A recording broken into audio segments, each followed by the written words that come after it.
For 1996, 1995, NHRA Winston Drag Racing champions like Pro Stock motorcycle winner John Myers, the professor of Pro Stock Warren Johnson, two-time Winston Top Fuel champ Scott Kalitta, and five-time champion, the irrepressible John Force, had one thing on their minds. Could they repeat in 96? Or would Cruz Pedregon regain his form of 92 and upset Force? Would Kitty Bernstein again be the king of speed? In the next 2 hours, you're going to find out.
Welcome, everybody, to Drag Racing 96. I'm Steve Evans. And I'm Bob Fry. And where are all the fans? Probably home watching their copy of Drag Racing 96. Highlights of a magical season, Steve. Well, the reason the seats were empty, Bob, this was Firebird Raceway before the season ever started. Only our cameras were allowed. Tony Pedregon, hired for the John Force team, a second driver. In last year's car, how would it run? Oh, just awful. Only a $4.99 at $2.97. What did Tony's brother Cruz think of this? To have someone like John Force pick my brother to step into his car, it's just like A.J. Foyt or Richard Petty asking someone to take over their operation. And I think my dad used to always tell us, hey, you hang out with the best and you'll be the best. And I think it's a great deal for him, and I'm excited and happy for him. A.J. Foyt and Richard Petty, I believe, show up later on in the tape. But Force, he shows up now. I'd like to introduce our junior varsity team here. They only ran 4.99. They're a little off pace today. They weren't off pace for very long. That was a dynamic 1-2 punch in the funny car category this year. Just a week before the season opener in Pomona, final testing took place at Bakersfield. Was Force feeling threatened by his protege? I know everything about Cruz now, everything there is to know. Just kidding. But no, he's just a real nice kid, and they come from a background of racers, and he's doing a great job. Well, let me give you the inside scoop. The Pedregon's father, a Hall of Famer's nickname was Flamin'. Anything with flames on it is okay with John Force. And as the Pedregons, Tony Cruz and brother Frank watched on, what exactly was the game plan? Why did Force have Tony on the team? What was Tony trying to do in 96? Oh, I'm here to take out my brother. Got to take out that McDonald's car. Let the season begin. The Fairplex in Pomona, the Chief, Winter Nationals, Cruz Pedregon in the McDonald's car near lane. A little tired of hearing about his brother, so he hammers out a 4.93, 307 miles an hour, the quickest and fastest ever. Oh, baby, the McDonald's car serving notice that they're not going to give up without a fight. They won the championship in 1992, and the crowd went wild. At the far end of the racetrack, Steve broke the good news to a very happy Cruz Pedregon. All right, now, settle down. 4.93, 307, both ends of the national record. Oh, you got to be kidding me, huh? You know, Steve, this thing's been knocking on the door all day or all weekend, and you know what?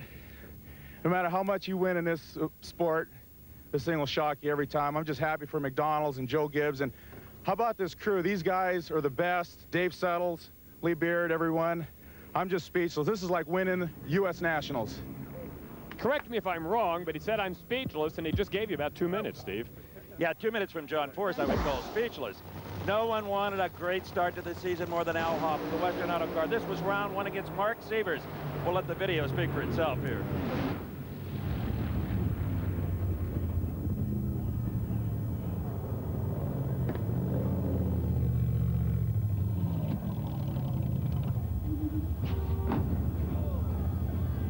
Ouch. What happened, obviously, is Severs caught on fire. Al Hofman thought he saw some arm waving, and he interpreted that as turn here, Al. Big mistake, Bob Fry. Yeah, it was. Severs down there at the end of the racetrack with a safety safari, as they always are, right on the spot. Now watch this. Here comes Severs' car. Hofman thinks he's being waved over to pull off the track. Bam! Wow. And to say that Al Hofman was not happy would be an understatement. Severs' car would be out of competition. Hofman won the race. Could he return? You're right. Hofman was hotter than the body on Mark Severs' car.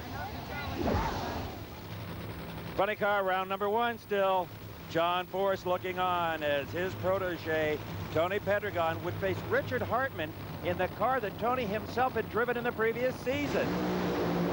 The Geronimo car in the far lane gave Pedregon a scare. Watch this. More than a scare. Say goodnight, Tony. What a maiden voyage for the Castrol 2 car. John Forrest knew now that he had to accomplish it all by himself. If Tony was indeed placed in the field as a blocker, he wasn't there anymore. Cruz Pedregon gave it up early. Tire smoke. John Forrest was there for the taking with only a 525 at 298. A tough weekend for Cruz. Big numbers in qualifying, nothing to show for it at the end of the weekend. This was the last time we would see Gary Clapshaw, the gold car in the far lane. Al Hofman put him away with a very nice 516. The repairs they made to the body held up. 250 miles an hour indicated he had a whole lot more. Clapshaw retired. For the weekend and for the season, Clapshaw retired. That would set up the final. This is the way we expected to see it all year long. Force and Hofman, let's get it on, boys. Force had the advantage at half track, had problems, shut it off. Hofman wins the Winter Nationals. 5:05 at 3:02. And he said, hey, if you see John, tell him to get used to it. Well, talk's cheap, and we'll find out if Hofman could back it up in the next race. What do you say we go east? See y'all in the desert. Geronimo in the near lane. Paula Murphy, and she took that sea in the desert stuff a little bit too literally. Paula Martin, a native of the Phoenix area, got even more familiar with the flora and the fauna of the Valley of the Sun as she cruised out into the desert. She was fine. The car wasn't badly hurt either. What did she get more familiar with? The flora and the fauna. All right, now in the far lane, watch Al Hofman. He's going to flora it. A little too much fun or whatever that was. Meanwhile, right down Broadway, Whit Bazemore, 520, 273. I say goodnight, Al. Then it was John Force in the funny car semis up against a favorite opponent, Kenji Okazaki, the Moon Eyes car. He knows Big Jim Dunn will throw the toolbox at him if he has to. Kenji was in it for about 300 feet. Something went wrong, and Force cruised into the final round at 5:14, 293. Not bad on the Phoenix track. We checked up with Kenji later. He broke his fauna is what happened on that run. Finals, Castrol car, Kendall car. Take the Castrol car, give the points. And John Force gets the win, and it's the first one in quite some time for the 5-time Winston champ, a harbinger of things to come. Yes, naysayers, there is a traction control device on this Pontiac. It's called John Force, and it's legal. Hey, this old truck driver, I was starting to think I was pretty old. I ain't won a race, 5 championships, but I ain't won a race in a long time. Castrol and all the boys, Pontiac, Mac 2, I think they're starting to get a little bit worried, but the old Goodyear, she spoke to him. I got back on it. She hiked the front end truck. What happened to Etchells? Doesn't matter. You won it with a 19. Well, let me tell you, we've needed this, and there's a lot of people like Action supporting us. Fram on Light, we're happy. We love y'all. Finally won us a drag race. Seems like it's been 5 years. Go have a party for us. We're going to do it. We're going to get drunk big time. Drink some of that Budweiser and Miller Lite right now. Right?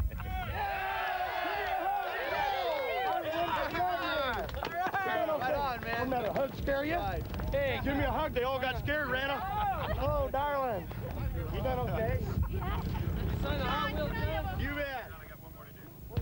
How about that? That's the way the points looked. By the way, just to set the record straight, he hadn't won since Brainerd of the year before, and that's a bigger drought than they've seen out there in the floor and the fauna. Even his crew approved. Never happened. I can't believe that. Looks like the driver saved us again. Of course, good work, bud. Nice That's ride. video you never saw on network television, just right here. The Gator Nationals, Gainesville, Florida, 3rd race on the NHRA Winston Trail. This was in qualifying. Watch the far lane. Tom Hoover, we have liftoff. One of the very few times in drag racing '96 that John Force was not the focal point of a funny car run on the racetrack. Tom Hoover kind of wishes that he were. This is the semifinals. Chuck Etchells, Del Worsham. Worsham in the far lane. What a game kid from California. The Auburn Foundry car looked like he had Etchells used up. Never count out Chucky. 5:07 at a huge 305 miles an hour. A dominant performance for the new Kendall GT Rug Doctor car. Now watch this semifinal. John Force. Or was that Tony Pedregon? Force. It was Pedregon in the other lane. Cruz. Can't tell the players without a program in drag '96. Programs. Get your programs. A great final round matchup under the lights at night. Just like at Phoenix, the end result, the same thing, right down the boulevard. John Force, look at the numbers. He was already starting to be the dominant single car in the class. And as we look at the points after the Gator Nationals, notice that Whit Bazemore had snuck into the top 5 with Cruz, Al, Chuck, and John Force all in front of him. Bazemore starting to get some notice. So where do we go next? How about Houston Raceway Park, the Slick 50 Nationals? No, this is not an instant replay. It is, again, Tom Hoover, though, in the near lane, round 1. Oh, Tom, he's 2 for 2 on bodies. Is that a national record, Fry? Yep, back-to-back races, back-to-back bodies, and he's just kind of along for the ride right about now. Tom Hoover, now try to keep it away from the wall, Tom. I said try to keep it away from the wall. Well, I hate when they don't listen to you. Hoover would come back and race again, but not a great way to start the '96 season. Steve? Same as Gainesville. Wheel stand, unlatches the body. We had a big hitch on it, but what happened there, we both smoked the tires, and when I hit it, all the clutch was in, and man, she's coming up right then. It was too late again. You okay? You hit the wall pretty good. Like The bangs are pretty good. The ball wins, but I was on the roll, no steering. I just had to pull along down the wall until she shut off. That's a veteran. I still think he looks like Wolfman Jack. That's my own personal opinion.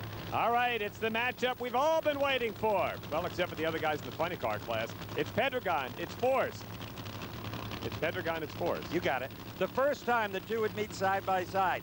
Would Tony go in the tank? Would he red light intentionally or shut it off? We were about to find out.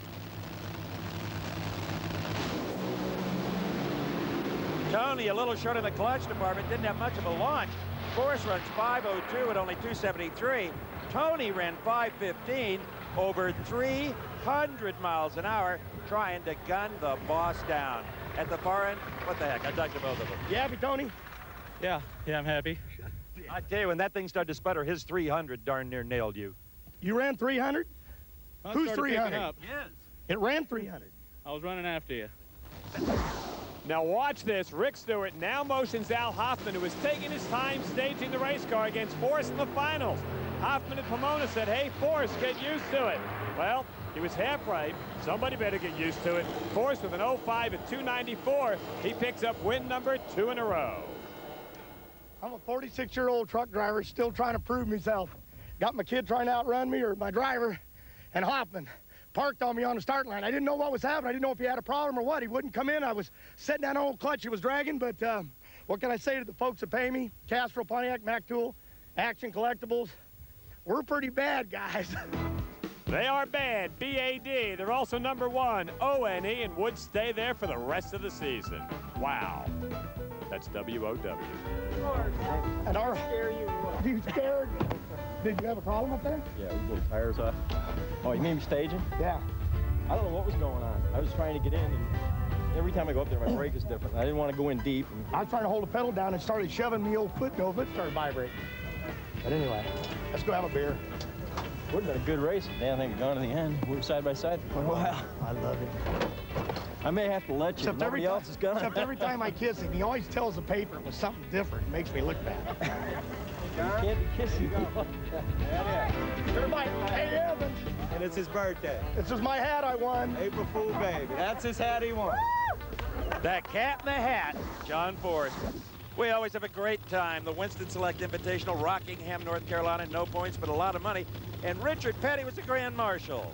Ladies and gentlemen, he is the Grand Marshal of this day here, the king himself, Richard Petty. Nice hat, John. I see a pattern developing. So did Al Hofman. So did the rest of the funny car drivers see a pattern developing. Great Southern style race fans on hand to watch this one. John Forrest not embarrassed Richard Petty by kissing his ring. He embarrassed Al Hofman in the final round, even though he blew a motor about half the bits. Won it with a 5:15 to Al's 5:18. Hey, Al, oh, well, you know. All right, we go to the Fram Nationals. This would be Tony Pedregon, John Forrest. This time it's for all the marbles. Would Pedregon lay down? Would he Phil do all that stuff? Both of them wanted all those marbles, and it was Tony that got the whole sack at 5:10 to John's off-pace 5:31. That's so cool to watch those guys. The crowd was stunned. They figure, hey, the kid just took out the boss. After that, Pedregon was seen in the pits handing out resumes. And as John said, I believe I've hired my own assassin. At this point, Tony Pedregon had moved up third in points. John wasn't sure he wanted to run this car all year long. It was an R&D car. He was sure now. Turned from an R&D car to a running wild car. It was tough. Here's Smokin' Joe's Whit Bazemore. There's that Worsham kid over on the far side of the racetrack. Watch Del Worsham. This was the Pennzoil Nationals, Richmond, Virginia. Worsham, boy, did he deserve that one. A 5:19, put away Whit's 5:24, and continued to drop Whit in the top 10. Worsham advanced to the next round. He's in the far lane. Al Hofman in the near lane. The Auburn Foundry car on the far side. It was an up and down year for the kid. But the kid won this one on a hole shot. A 5:16 embarrassed Al's 5:14. That hurts. Into the semis. Hey, here's that Worsham kid against Cruz. Haven't seen much of him since Pomona. Watch the kid. Ooh, and his luck ran out by a fender and had a bit of a fire to boot. As Cruz went on to the final with a 5:09 to Dell's close 5:20. Still ran a 5:20, sliding in his own oil. That is one great driver. Little money, and that team could really be a player. Here's a team that lacks for nothing. Great driver, great money. Same for the red car. Classic final, Force and Cruz. But Force pays a price for this one. Lots of fire, smoke, and parts coming out the back of the car. But John continues to pad his points lead with a 5:07, 285-mile-an-hour blast. And you can see the blower is slightly askance. Askance. Probably had too much flora in the blower. We go to Englishtown, beautiful downtown New Jersey. My kind of town. Here's those cars again. Semi-final, John Forrest, right down Broadway, 5:07. Take that. You think he let the kid win once just to sucker him in for the rest of the year? What do you think Atlanta was all about? E-Town semifinals, Cruz Pedregon, far lane to the Pontiac. Near lane was Gary Densham, the old teacher's pet from Southern California. Forrest's mentor in his early years, and guess what? His 5:27 would put him against John in the final round. Gary Densham's been doing this since the 60s. Not the 1960s, the 60s. That's a long while to be racing. Last guy left standing to try to take out John Forrest? Nuh-uh.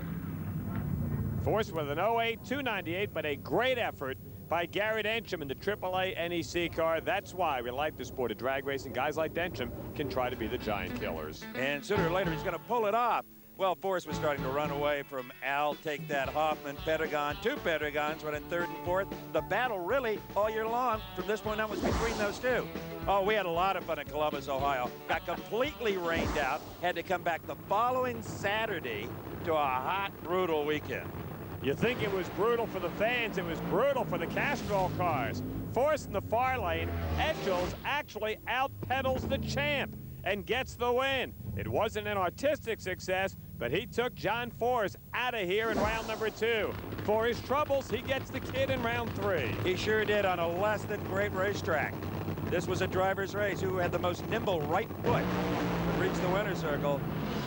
And that proved to be the old match racer Chucky, smoking the tires through the lights, and he would earn a berth in the final round with a 5:36. He would meet Mark Oswald. Oswald winless on the trail since Englishtown of '94. He beat McEwen here in '84. He beat Bernstein here in '86. Could he beat Chuck Etchells here in '96? Etchells would hate to go away having beaten the Castrol cars and not winning the race.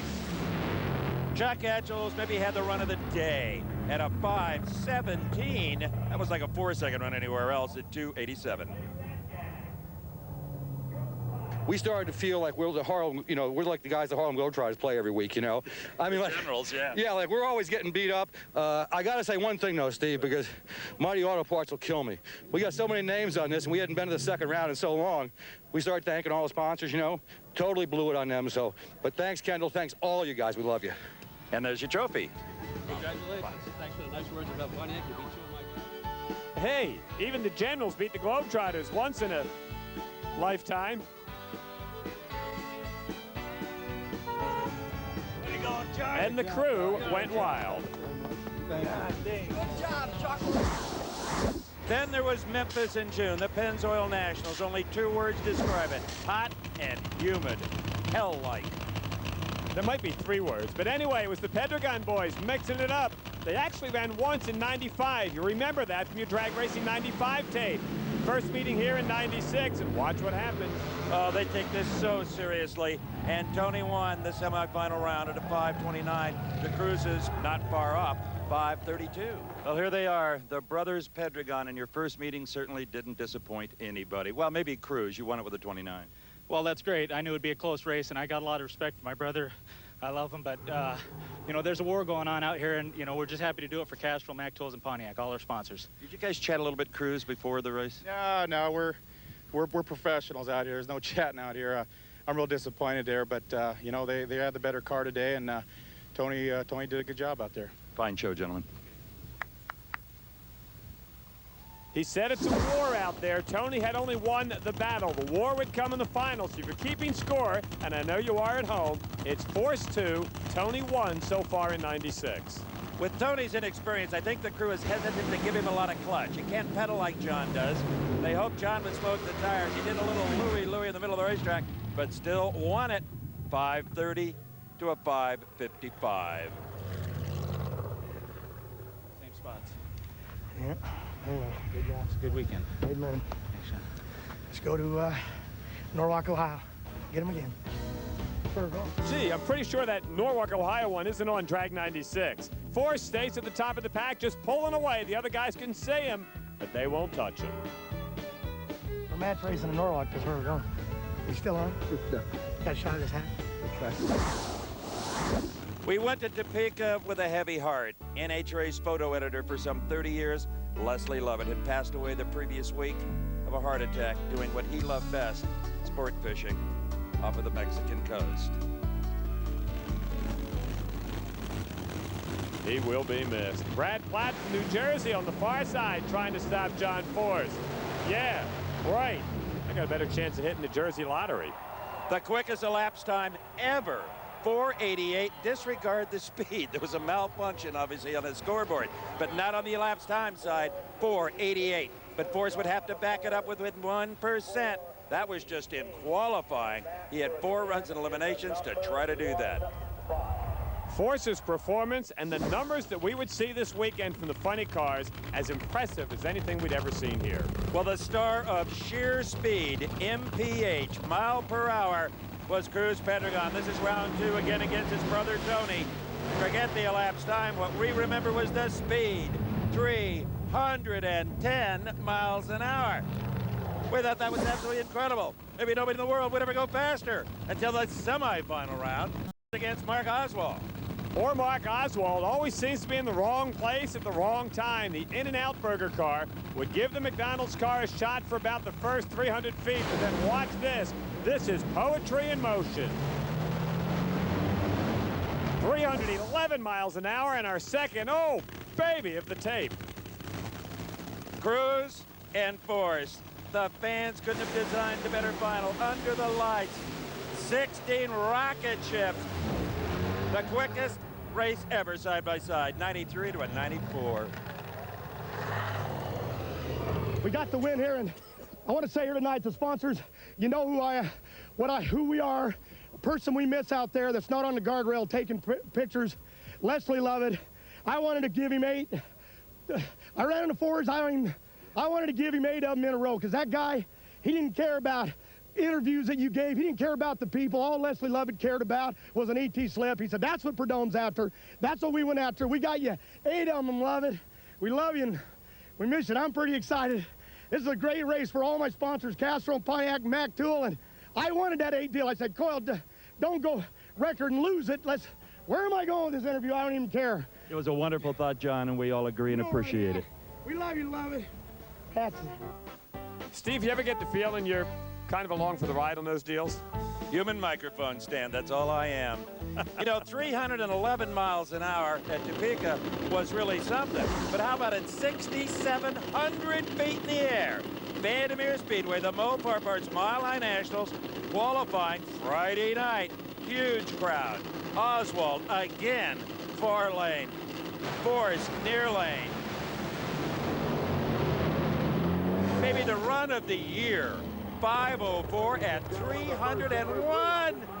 Coming into this race at this track, nobody had ever run 300 miles an hour before. Everybody knew it would happen. They didn't know this would happen. I don't know if that was driver's error or what it was. I drove out the back door and then I had no vision. I didn't know what happened to me. Maybe even my cockpit flipped up in my face because I was in the dark. Next thing I knew, I looked down the racetrack and I saw these 2 lights. I thought, well, I'm okay. I'll drive to the lights. So them lights were the ones down there, and then I saw the tent or whatever that is and rammed it. Makes me mad. Those lights, by the way, were in downtown Denver. Well, Forrest was angry over a little damage to the front end of his car. How must Len Soroka have felt after this qualifying run with Al Hofman? Doink. And that wasn't all. 8 ball in the corner pocket. Got the entire body front to back. He just peeled it away like a banana. The front end, I don't like the toe in angle. Now the throttle's stuck. All in all, Len, perfect performance.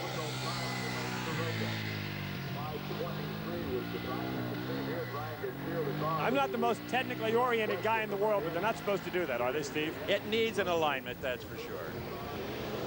The fixture we have on a car, we can put weight on the left rear or right rear. And it seemed to pull to the right yesterday a little bit, so we put a little more weight on the left rear, and I guess we went overboard. The good thing about drag racing, Len Soroka will be back. He'll race again. These guys bounce back, Steve. Absolutely, and uninjured. That's the important part. In the semifinals, you getting tired of this? Force and Cruz, the fans weren't. We weren't either. They couldn't meet each other enough. But here it was Force again, 5:22 to a 5:32. Cruz was in need of a psychiatrist by the time this was over. Yep, I'm pretty sure he was getting tired of that. Final round, it's the Oil Boys again. Force remembers Columbus. So do you. We had it earlier here on the tape. Watch it this time. The outcome would be different. John Force, king of the mountain. 5:22 won it for him to Etchells 5:43. That's what I love about him. He don't play games. I was in trouble there. I shook real hard. I hated stepping off the gas, but you know, Castrol, Pontiac, Mac Tool, the boys, that's what they pay us for. Good old hot rod, that Kendall car. We love to race him, and all the people from online. It's a good old day. And are they watching this live at home? Nope. Close. Well, we'll take it. To the ones at home, we love you, and you're why we're here. Here he is. That was a dandy. We love them too because they bought our tape. Cool. Force somewhere out there in the stratosphere, and the rest of the boys duking it out for number 2.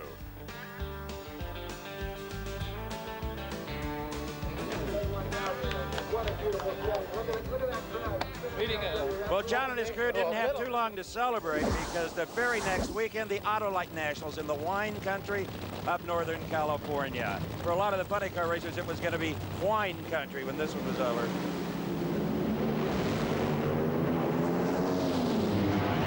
Cruz Pedregon serving up notice. He's not going to go without a fight. 5:12, 300 miles per hour. And the McDonald's car would advance. We would have another Castrol matchup. This time, semifinals, Force and Tony. Has Tony got enough clutch, got enough horsepower, got a little luck?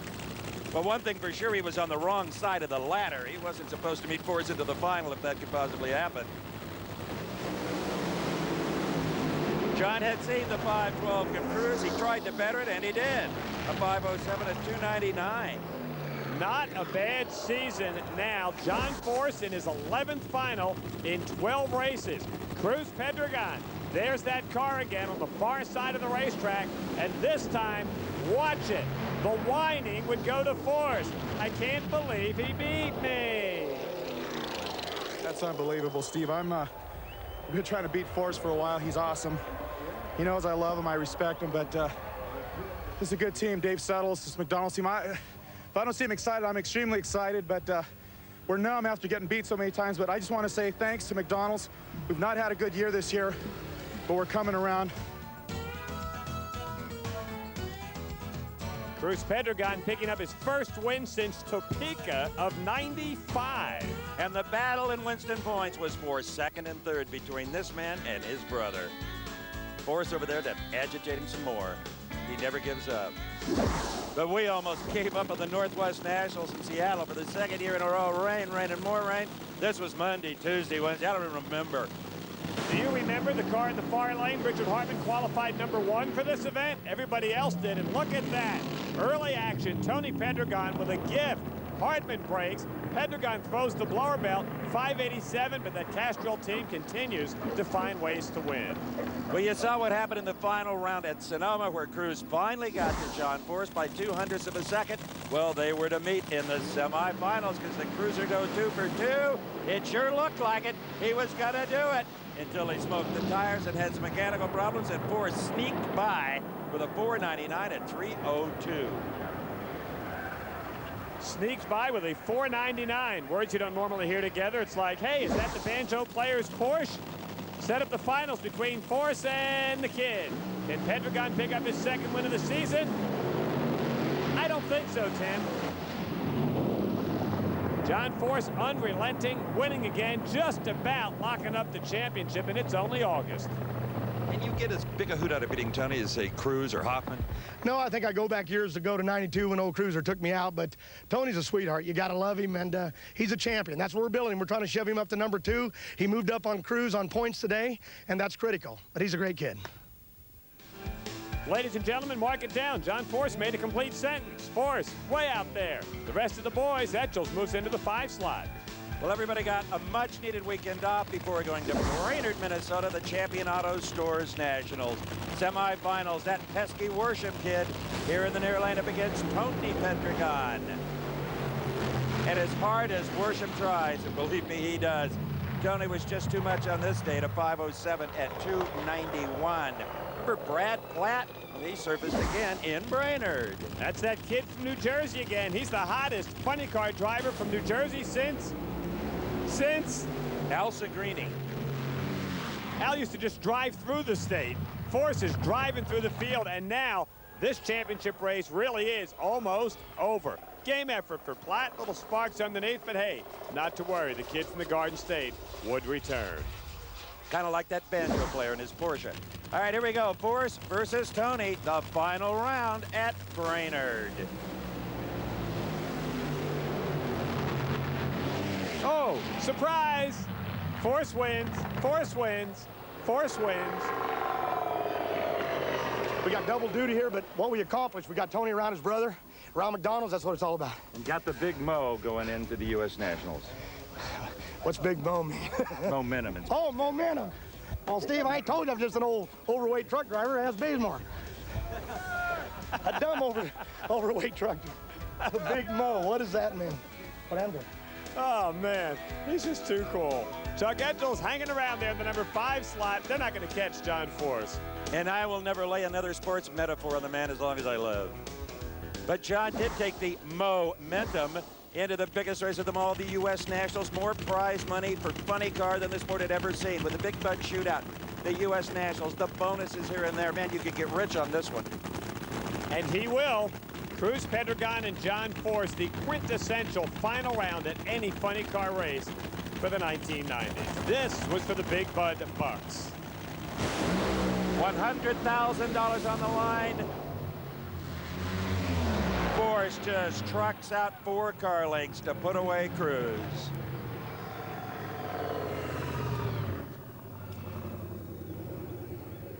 It's really nice. It really makes us feel good. What's really unique is today is Austin Coyle's birthday. And to win a paycheck like this, 100 grand, plus with the sponsors match, we're doing really good. But tomorrow's another race. a couple of Budweisers, get home, get ready to do, and see if Coyle and Bernie and Melvin can do this again. Did you notice that Austin Coyle had the check there? A couple of Budweisers. Well, this was tomorrow, and heartbreak for Cruz Pedregon. Watching the starting line. Cruz is late. Forrest with a better reaction time. Forrest with the worst elapsed time at 5:10. Cruz ran a 5:06 and lost. That hurts. And John, you have clinched your 6th championship with a whole shot victory over the evil red machine. You know, he outran me? Yeah, he did. Well, I tell you something, this ain't about money no more, because I don't get none, but what this is all about is an old truck driver here that ain't giving up. We ain't too old. The whole world ain't old. I ain't old, but well, I got another round to go, then I'm getting drunk. And here's something that'll help that out. Some champagne, a mini celebration. Deb Britson, come on in here. Jennifer Schrum, the entire Winston drag racing team. An early celebration for John Force. And it wasn't over. He won the championship. He won the shootout. Can he win another 100 large by taking out Al? Woo, Al Hofman with a moonshot. Force with a straight shot. 5:13, he doubles up.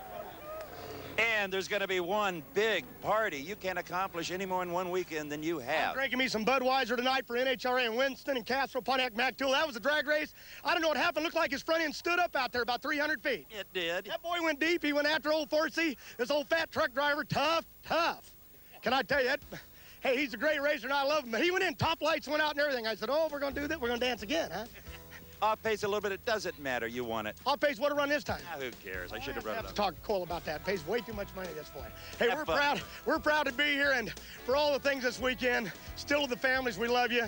What can I say? You know what I mean? We're all in it with you, and yeah, we're gonna have us a Budweiser right now. He is a human highlight reel, isn't he? Force out there. Cruz goes over into the number 2 slot. Took it away from Tony. The plot thickens. Hey, I forgot about the money. Hell, I'll make some money out of this deal.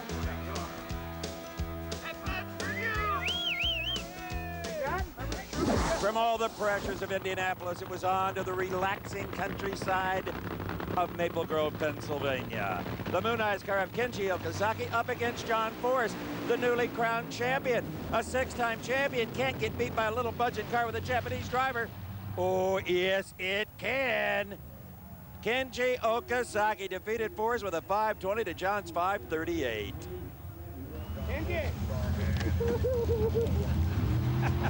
I don't know what you call that. I'm pretty sure it's not the Macarena. It didn't look like the chicken dance, but hey, little revenge for that 1993 U.S. Nationals final race that Kenji will never forget. John Force yelled his congratulations over at Kenji, and Kenji went into kind of a weird little dance. I think underneath that yellow moon helmet is one happy guy from Tokyo, Japan. Finally. Well, hey, I'm a single happy man now. I beat the John Force. And hey, I like this track. Track is good. I mean, I believe the track is good. I tell you what, hey, thank you, Jim Dan, the crew. I mean, Diane and Moon Eyes, Brew Panic. We did a good job. That's all. Now he's going to get another Force car in the semis.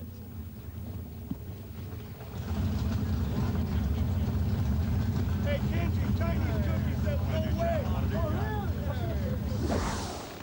Kenji said, Kenji-san beat fat old truck driver. Get the number 2 car in the next round, trying to see if Kenji can go to the finals here at the Grove. But Tony Pedregon had to revenge the boss. There was no running with his brilliant 511 at 302 miles an hour. But in many ways, a young Canadian driving a beat-up old blue car for Paul Smith, the school car, was the star of the show in the semis. Dale Worsham trying to get to the finals, but the blue car, Canadian Jeff Oren, goes to the finals, trying to become the first Canadian pro champion since Gordy Bonin in '94. They join other great Canadian champs, Gary Beck, Barry Poole, and Scott Wilson. Gary Beck was a native of Seattle before he had a Canadian sponsor, though.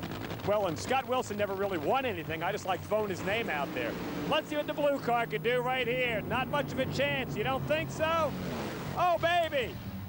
Jeff Oren, Paul Smith, and his kids in the school. What a job. You were off the starting line first. You won about $30,000. That's about $50,000 Canadian. That'll go a long way. Yeah, it will. feels fantastic. I can't say how happy I am. I guess it hasn't sunk in yet, but my hats off to the Castrol guys, too. They run great all the time.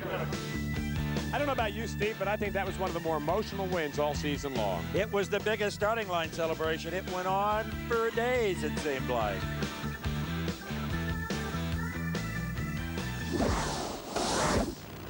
You want to feel really sorry for Guy. This was our second trip to Topeka. In the far lane is Jim Epler with his wife Susan looking on. They're brand new. What a big old funny car. Broken oil line. Did more than wear the shiny off it. The body destroyed.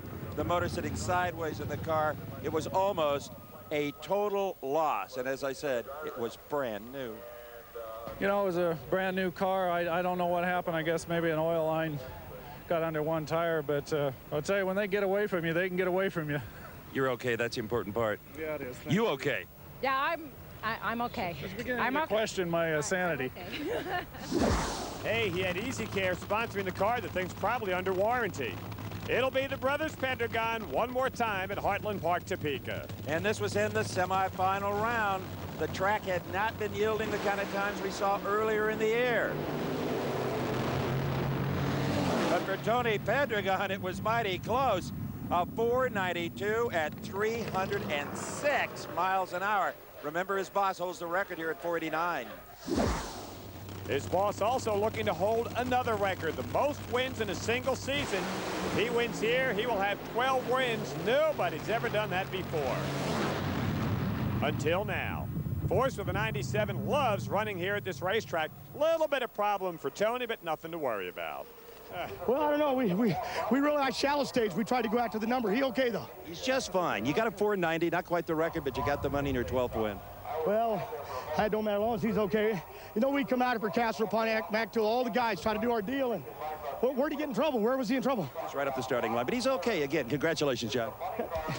Won a race. He got on fire and stole all the TV. Way to go, kid. Go figure. Tony in the number 2 spot and hoping to be able to wrap this thing up when they go to Dallas. We've only got 2 races left on the 1996 NHRA Winston Drag Racing Tour. Tony trying to get a little breath of fresh air as the Safari does their thing. The Chief Nationals, the old concrete Dallas quarter mile. Here in the semis, if Tony Pedregon could beat his brother Cruz in the near line, he would clinch second spot at 50 grand. But Cruz ensured it would go to the final race of the year. That's awesome. It felt awful good out there. I heard Tony down about half track, but that's a big round win for us there. And little brother's done good this year.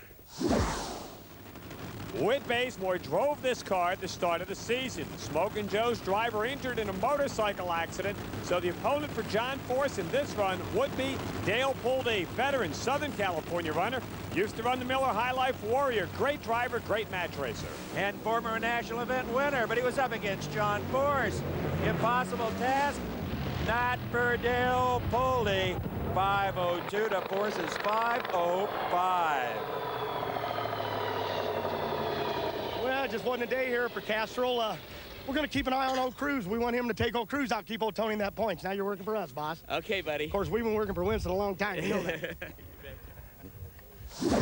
Fat old truck driver and a Harley-Davidson mechanic. How about that? Well, the Smokin' Joe's guy, can they live their dream? Can it come true? I should say so. How about this? Puldey gets the win. You got to feel bad for Whit Bazemore. He should have been in this seat, but you got to celebrate with Dale Puldey. You can count on it. This Camel Smokin' Joe Ford Mustang really did good. All the Mobil 1 people, R.J. Reynolds, Rob Flynn, the whole crew, they did an excellent job. Whit, we wish you were here. You wanted a 4 and you almost got it. Well, that's okay. I'll take the win. We got one more race to maybe get a 4. If we don't, we'd rather have the win. Congratulations again. Thank you very much. A blast from the past, Dale Puldey. At home, we did it. Well, the people at home now know that you did it. The battle for the number 2 slot going right down to the final race of the year. Take a bit to cool it off. Thank you.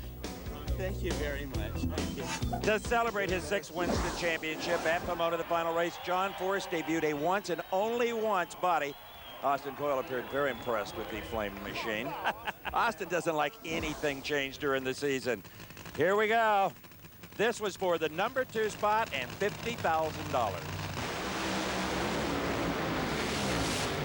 And it happened in round number 1. Cruz smokes the tires and Tony smokes everybody but the boss. Kenji, Tony, semifinals. Kenji loves running the Castrol cars. But Kenji left too soon. He would have won this race, and as you'll see later on, maybe the entire event if he hadn't been a little too quick. And if there's any justice, the final would come down to Force and Tony. It would, but there would be no justice. Tony could not fire, and the one and only car, the 6-time champion car, gets the solo. Pomona, his home track in front of his hometown fans, turned into a disaster for John Force. It would be a single, but that wasn't the end of his troubles. A very cold racetrack. Little dew in the air. John wanted to run 380 if he could for the fans. Instead, he couldn't run 40 miles an hour. Blew the tires off it right up the starting line. Tony Pedregon just thinking about what might have been. Somewhere in the pit area, Big Jim Dunn and Kenji Okazaki are saying, oh, but for a red light, we could have been the winners of the Winston Select Finals. A dominant year for John Force, not the way he wanted to go out. You like to win, but you like to race for the fans. And back in the pits, he had to change motors, Tony did last round. And when they went to start it, we were all running late. They went to fire his and it wouldn't fire, and they tried everything, and they were just shoved on time, you know, trying to get here to make the TV deal. And they come up there at a long shot that it would go, and it just wouldn't run. And kind of takes my heart out of it. You know what I'm saying? I like to drag race. You got 30, 40,000 people out here, you know, NHRA Winston fans that want to watch you. 2 Pontiacs go at it, and you know, it's just, I just wish we had more time. We could have fixed it, but I mean, it's the world of TV. I understand it, but I don't like it. It's just the way it is, and there's nothing you can do about it. I mean, it's progress, and yeah, it's just hell. The kid would have beat me. You know what I mean? I smoked the tires. He would have whooped me no matter what he ran. Here's the way the points wound up. Force so dominant, he's already leading in the 97 points. Tony gets the 2nd spot, Cruz, Al, Chucky, and your second 5, Mark Oswald. Great year for Worsham. Tips to Kenji Okazaki, Whit Bazemore, and Gary Densham. A postscript. Monday night, they still couldn't figure out why Tony's car wouldn't start.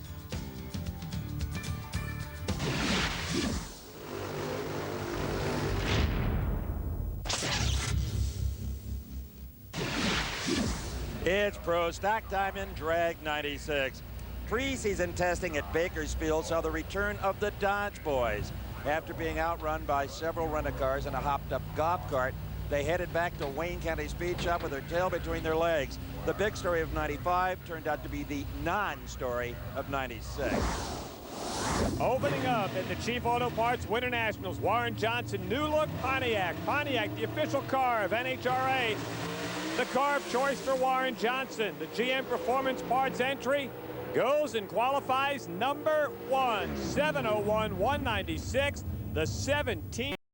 In the last 22 races, WJ was number 1. But he could not parlay that past the semifinal round. The learning curve a little too steep with this brand new Pontiac, and it was Jim Yates putting away Warren with a 706.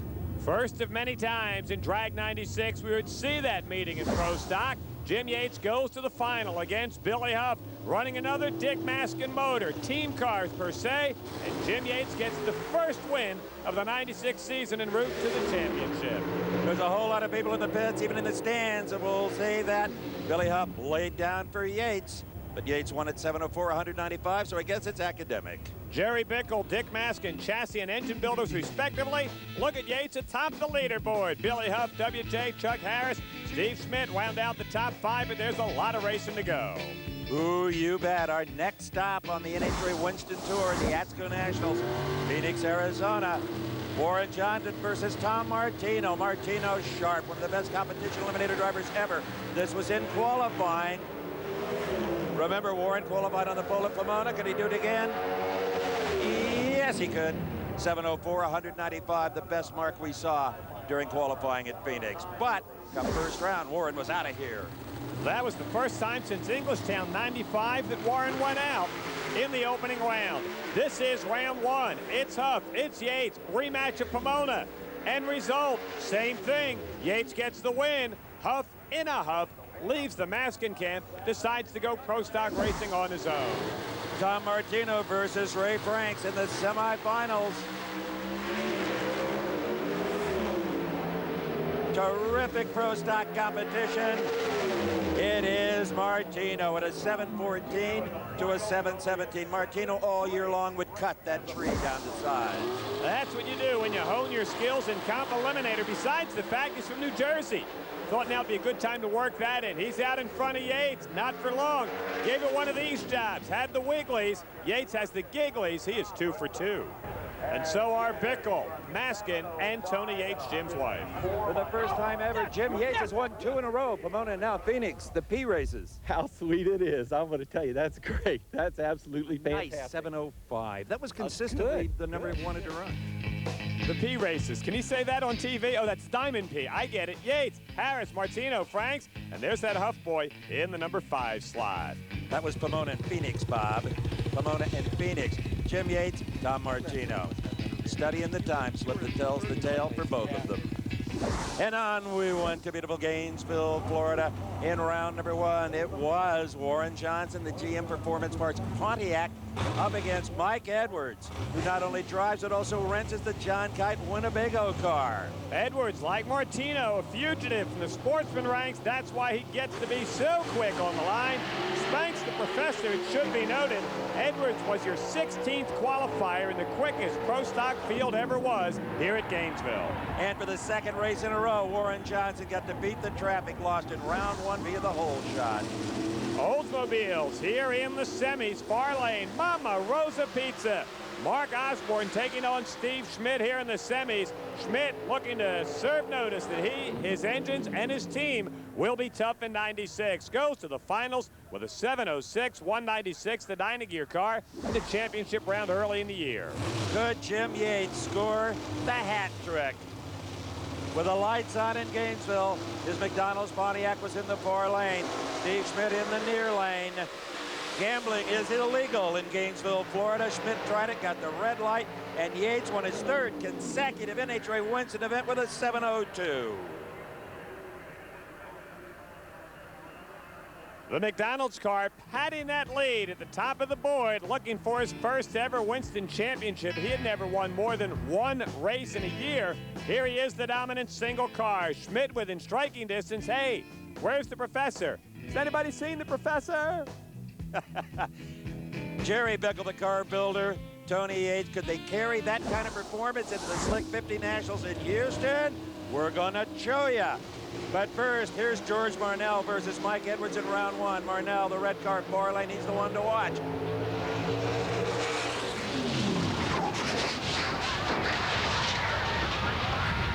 When you get out of the groove with a pro stock car, you gotta give it up. Little flame comes out, fuel line came loose, had the brakes on while he was upside down. Kind of unusual, and I'm not sure that's really going to help slow you down, but I guess it's instinctive. Isn't that right, George? I realized it towards the end of the track, got real loose, just got away. But the car is not all that badly damaged. I think a new rope and it may be okay, but he's fine, and that's the important thing. I'm fine. Your neck's not hurt at all, right? Not a bit. If you didn't understand the beginning of that interview, he said, I'm going over here, over my helmet. Better that we didn't understand it. Semifinals, Yates. Yates has problems. Yates streak will in at 3. Mike Edwards nails him with a 7:05 at 195. Yates trying to become the first guy since Glidden in '79 to win 4 pro stock races in a row. Wouldn't happen. Instead, we would have a first-time winner. Not since Schmidt and Yates at Seattle in '94 did we have 2 guys in a pro stock final who had never won before. Mike Edwards in the far lane, the Emu farmer out of Oklahoma, former modified champion, climbs to the top of the peak and gets his first pro stock win. Steve, I don't know what to say. I just got to give all this credit to good Lord Jesus, because without him, this day wouldn't be possible. I just, so much to be thankful for. What a parting shot, a 7:02. I mean, it went a 7:02, but it moved around pretty good in that right-hand lane, but I just thank God for this win. The first of many, I'm sure. Thank you, Steve. A fine young guy. Take a look at the points.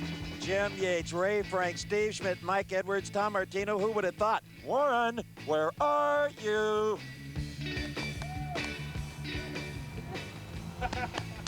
Yeah, buddy. Good job. Hey, buddy. Hey, buddy. You were terrific. Hey, that was great. That was great. Got it. That's good. Woo. That's all that hard work's for. Needless to say, but I'll say it anyway, it meant a lot to Mike Edwards. We went Bob Fry to the Winston Select Invitational in Rockingham, and Mr. Edwards, Friday night qualifying, $10,000 for the #1 spot. Watching Mike Edwards in his car and the sponsor, I'll never forget the immortal words of David Wamby. He said, "Thank God in Winnebago." Sounds like a great country song. He got the 10 grand and the #1 spot. Mike Edwards, at this point, next to Jim Yates, the hottest pro stock shooter in the field. In the semifinals, it was Kurt Johnson, the Delco car in the near lane, his old man, the professor in the far lane. There was no points, no games, a flat-out drag race between father and son that saw WJ take it at 7:05, 194. Well, you ask where he is, and there he is, coming alive with that Firebird still having a little teething problems with the new car. It would be WJ in the far lane. Tom Martino looking for his first pro stock win on the 96 season. Would he get it? Nope. WJ punched him out with a 7:05, 195 miles an hour, and maybe, just maybe, WJ was back. Warren, I think I figured it out. Don't qualify #1 and you win the car race. That thought came across after first round. No, Steve, I'll tell you, we needed this win. Pontiac, GM Performance Parts, AC, Delco Battery, Goodyear. I mean, they're all part of this thing, the crew. I just had to enjoy riding in this thing today. I mean, it was nice and smooth. I think we probably had low ETV every round. So we're getting a little bit of a handle on this thing, but it's because of the hard work of other people. And you ripped him on the lights as well. Great job. I ripped Tommy? Good grief. Hey, not bad for a fat old truck driver. Wrong guy. Oh, sorry. Anyway, Warren got all the money, but it paid no points in Rockingham. Round 1 at the Fram Nationals in Atlanta up against Pete Williams. WJ, you better hurry. Williams puts him out again in the first round at 7:08 to a quicker 7:07. That really rubbed a little salt in the wound. Yeah, here's that Edwards boy again against Jim Yates. By the way, we should tell you that Rickie Smith had qualified #1 here at this race. Jim Yates and Mike Edwards trying to see who gets into the championship round. Man, you can't keep Yates down very long. 7:03, 195. He continues to pour it on. With Warren Johnson out, he had nothing else to do but help his son Kurt in the final round. He brought him to repair a carburetors, a little racing advice. But as it turned out, that isn't what won it. The reaction time of Kurt Johnson, brilliant driving. He didn't have the power, but he had the talent. A 7:06 beat a 7:03. Just what Warren needed. Get Yates out a round early. Move the kid, KJ, up into the #5 spot. Still some interesting guys. Edwards, Franks, and Schmidt in the 2, 3, and 4 positions. And the crowd, as they say, goes wild. The Pennzoil Nationals, Virginia Motorsports Park. The Dodges return since the debacle in testing at Bakersfield. Jeffrey Hahn was in the near lane qualifying alongside WJ. You know, I'm just extremely ecstatic just to be here. I mean, sometimes you got to walk before you can run, and we did a lot of walking this weekend, but we plan on running in the future. And in the interest of fair reporting, they did not do a lot of running the rest of 1996. Troy Coughlin did. He's driving the Jags mail order car in the far lane. Man, if you could buy these things that ran like that through mail order, Jags business would go through the roof. A little bit of driving job on the starting line doesn't hurt either, Steve. Oh, no, and that's a Steve Schmidt motor. A lot of talent there. Talent here as well. Rickie Smith, the checkerboard car, the left-hander far lane up against Warren Johnson. This was the semifinals. Warren Johnson had the better reaction time. Could it happen 2 races in a row? Warren wins at a hole shot. 7:02 to a 7 flat for Rickie Smith. Ooh. Maybe, just maybe, the professor's getting that Pontiac sorted out. It's Mike Edwards, the Winnebago Oldsmobile. It's Warren Johnson, the 3-time Winston champ. Of the 2, Warren Johnson's the only one who's winless on the year. To have any shot at catching Jim Yates in the Winston points, Warren Johnson was in a must-win situation, and he was up to the task. A 7:01 at 196 miles an hour. Put away Mike Edwards. Pro Stock points, it's still Yates, but hey, Warren's on the same page. He's in the number 4 slot. Edwards, Schmidt, Martino wound out that top 5. Well, if you're a Ford fan or a Bob Glidden fan, and the two are synonymous, you haven't had a lot to cheer for the past few years. Well, this was E-Town. The DuPont Automotive finishes Pro Stock Challenge for 50 grand, the final between WJ and the 10-time champion Glidden. WJ completely sideways, only masterful driving kept that car off the wall. Glidden won the 50 grand. Third time that he'd won the big bucks in the DuPont Pro Stock Challenge. Now could he double up? If he did, he's got 50 large waiting for him. In the second round, Chuck Harris, far lane, takes out the 10-time Winston champion. Is nothing sacred. Harris goes to the semifinals. Glidden goes home. Little header fire, not to worry. But the final round maybe was inevitable. Jim Yates versus WJ. WJ far lane. A wonderful drag race, did you call it? Well, the electronic finish line judge and the starting line crew certainly could. It was Yates over WJ, a 7-13 to a 14. And the points, and it's still Yates out in front. Would anybody be able to run him down here in 96? So far, Mike Edwards, the guy with the best shot. WJ really starting to close in. Super Bowl champ Joe Gibbs tells his boy in Pro Stock, go long, go long. Columbus, Ohio, the Pontiac Excitement Nationals. We tried to run it one weekend, got completely rained out, came back the following Saturday. And this was WJ and KJ in round number 2. Problems for the youngster. The old man waltzes into round 3 with a 7-18 at 193. He would waltz in the final. He would meet Chuck Harris, your number 1 qualifier. He had never won a Pro Stock championship before.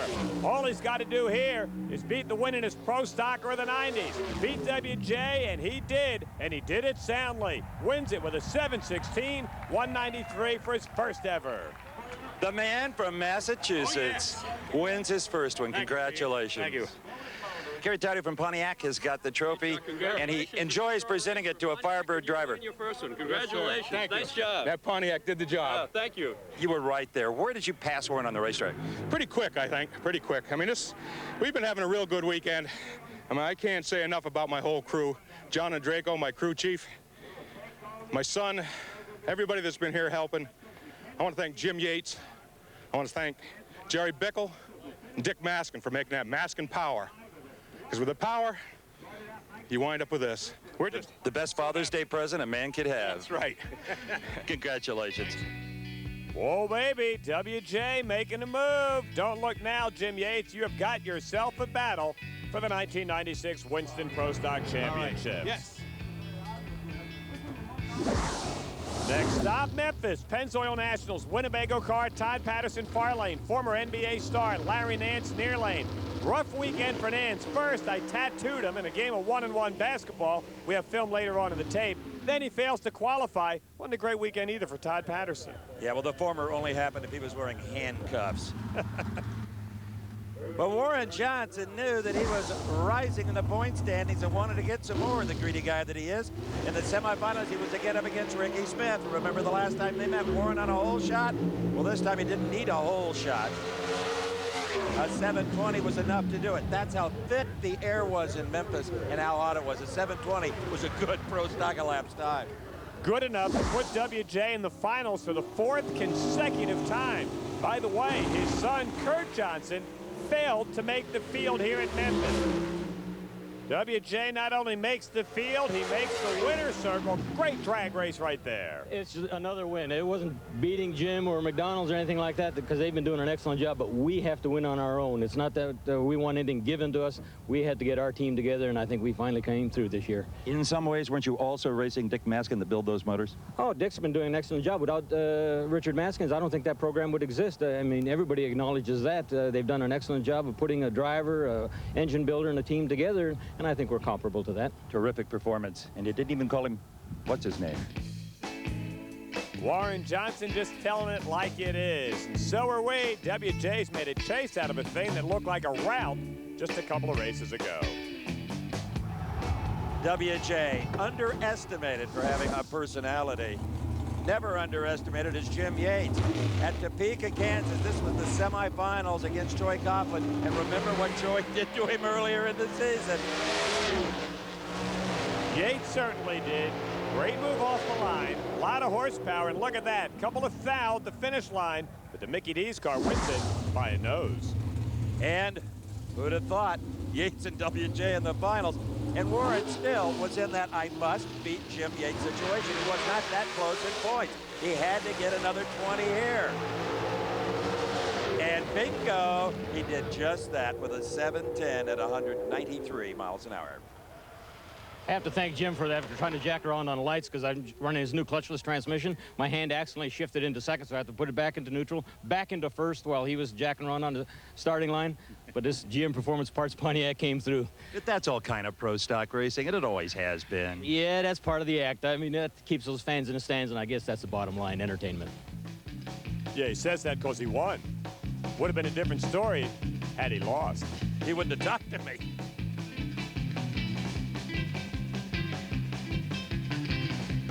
Captain of the blue team, meet the captain of the red team. You guys can call it in the air. Well, we're going up in the air. Here's another guy, as hard as it may be to believe, that I beat in 1-on-1 basketball. Tom Hammonds of the Denver Nuggets. Yeah, as hard as it might be to believe. An active basketball player up against Brad Klein in qualifying, about 6,700 feet up in the air. As tall as Tom Hammonds is, he sits in the back seat, if there were a back seat in a pro stock car, and he DNQ'd, unfortunately, at the mile highs. Warren Johnson qualified at the mile highs, got punched out early in the program by Steve Schmidt. Schmidt would then meet the points leader, Jim Yates. Schmidt looking for his first win on the season. Nope. Yates gets the win, but by about that much. That's announcer talk for 8,000. Jim Yates, you cannot snap your fingers in 8,000ths of a second, and that was what you won that race by. Man, I tell you, it was close down there. You know, Steve's been running tough all afternoon, and we knew it was going to be a handful running them. You know, we've just been chasing this thing, but obviously the guys, Dick Maskin and the Cruz, got this McDonald's Dynamax Pontiac just running great out there. Up in the air, down at sea level, doesn't make any difference. Yates is beating them all over the country. And down to the far end came wife Tony with a full body block. There it was. Now, he was high in Denver. Let me tell you what, in Sonoma, he hit the lows. He got punted out first round by Mike Edwards. This was Edwards in the semis up against Chuck Harris. Each of these drivers had already won their first event of their careers in '96. It would be Edwards to the finals at 7:16, 194. And who, Mr. Basketball Star Fry, would he race in the final? He would take on WJ.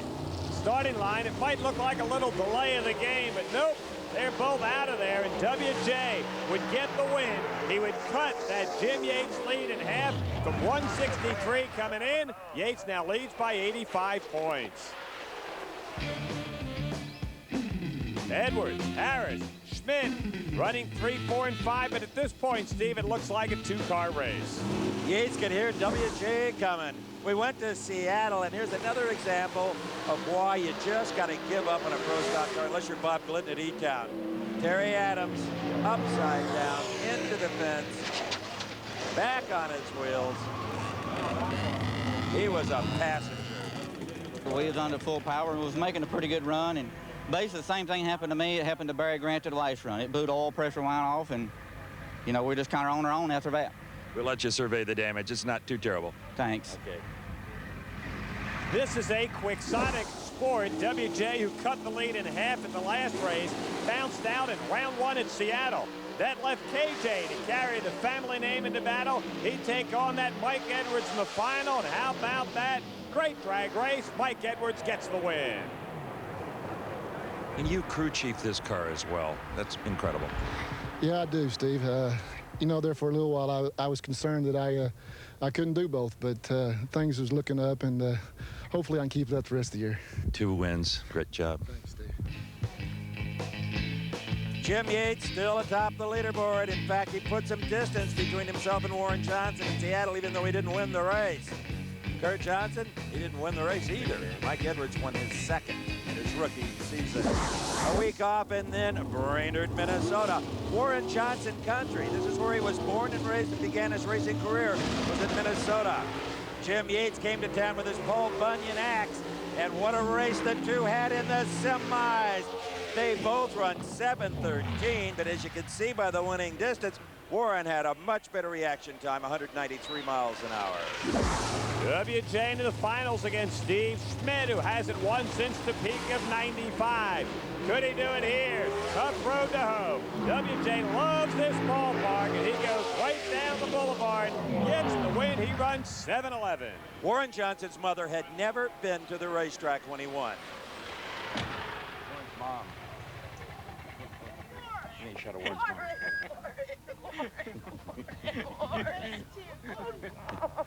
Dang. Don't get so emotional. It's just one race. Oh. I'm embarrassing you? Huh?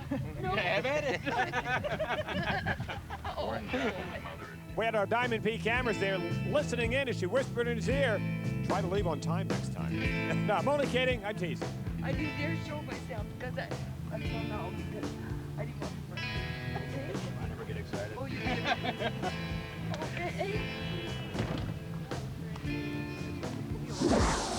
I think that is so neat. A great look at a true champion. Absolutely. Here we go. Indianapolis, Indiana, the biggest race of them all. Warren had won it 4 years in a row.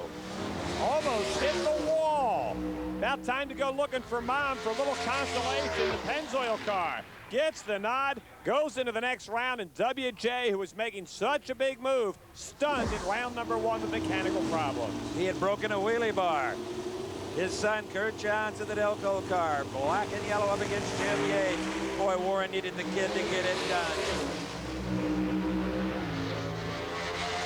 And he did, with yet another hole shot over Yates. His weak link, his Achilles heel, has been off the starting line in 09, beat in 08. Folks from Slick 50 giving out $500 a pop if guys win on hole shots, never going broke in pro stock category in 96. Rickie Smith, KJ, finals, great drag race in Indianapolis. The Johnson family wins it again. This time it's Kurt Johnson.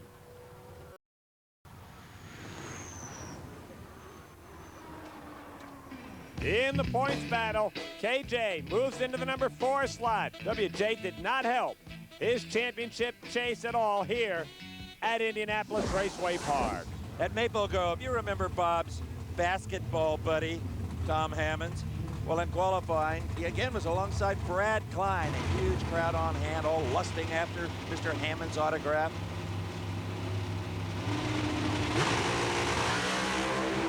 Remember, big, long, tall guys sit awkward in these cars and maybe have a different perspective. It was crunch time for Tom Hammonds. A once beautiful pro stock car was worse for wear. But he will be back and race again if the Denver Nuggets let him. Jim Yates on the far side, George Mornell near lane, semifinals. Yates on the far side would put down the best run of the year. For the statisticians out there, how about a 694, 197 miles an hour, and that puppy can fly. A new national record, and that meant a lot. He proved he had the performance, along with all the controversy. He would have more than that. The performance, a lead off the starting line. Warren fires and falls back. The pro stock race ain't over till it's over, but for everybody but the McDonald's car, it is just about over. This car has been running so good all day, you know, and we went up there against Warren, and I knew if I could run a 694, I figured Warren could run a 694. So, I mean, we were really uptight, believe it or not. I mean, we went up there, and I went in. I didn't want to play any games, and Warren doesn't play any games with me. And I went in first and put on a limiter, and he just took a long time to come in. And, man, when I seen yellow, I was gone. I seen a little bit of a move from his fender, and then it was it. I mean, history. The car was so smooth out there. They've done a great job with this track. I think he thanked everybody but you and I, Steve. And he backed up the record, most importantly. Yep, and that's a lot of points. A record's equal to 1 round win. And that really did put the Mickey D's car in good stead as they headed into Heartland Park, Topeka, a very fast track. You know, he didn't get a lot of headlines, but Jerry Ekman in the Pennzoil car really had a pretty darn good season. He won a lot of rounds and ran very strongly. This was in the semis. Ekman was no match, though, for Jim Yates on this day. Yates is 704 at 195. The fuel cars run big numbers in Topeka, not the normally aspirated shape. A little bit of altitude going for you here. In the final, it'll be Ray Franks in the near lane. running the Oldsmobile, taking on Jim Yates. Can Ray Franks do it? Nobody's done in a while. Stop Yates? Nope. Jim Yates, 7:06. Franks a game effort. It's 7:09, but he's got nothing to show for it. And the crowd, well, you know the rest. Points later, Jim Yates just about ready to put this baby to bed. Edwards, Schmidt, Harris having great years. But Jim Yates took that big, broad grin and his national record-holding performances to Dallas, Texas to try to clinch the title. And he could do it here in the very first round against Mark Powick. All he had to do was beat Powick, and his first Winston championship was put to bed. Think he's going to do it, Steve? He didn't red light. He didn't cross the center line. He didn't hit the wall. Yes! He's the champ. A 7:03 and 196.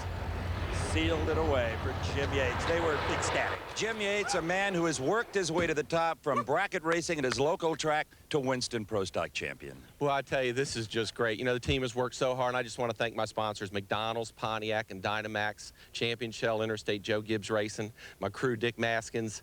They've worked really hard this year. My family, they stuck behind me. This is a great deal. Arch Deluxes for everybody on the house. WJ, by the way, went out again in round one. His kids stayed around to the finals to see what he could do with Jim Yates. Nothing. Yates runs 7 flat, 196 and change. It is academic. He won the championship. He won the race. He has been the dominant single Pro Stock car this year. So the title was settled as we moved into Southern California, the beautiful Pomona Raceway. Jim Yates had his check for $125,000. Actually, he got a little early in Dallas. And the final round, no Warren Johnson, no Jim Yates. It was Mike Edwards and Rickie Smith. Edwards with 2 wins under his belt already. At this race, he joined the 6-second club, and this win here would make him co-Rookie of the Year. Yep. Identical 701s. Great driving job by Mike. It just all came together in one day. I mean, you get in the 6-second club. I've been trying to do this all year long. I mean, everybody wants that, and to win a race. And when you get in the 6-second club, beating an ex-world champion, that just topped it off even more. Congrats to the 96 Winston Pro Stock champ. He went wire to wire. There are the other guys in the top 5, and not a bad year also for Steve Schmidt, Harris, Martino Ekman, and there's that Bob Glidden again.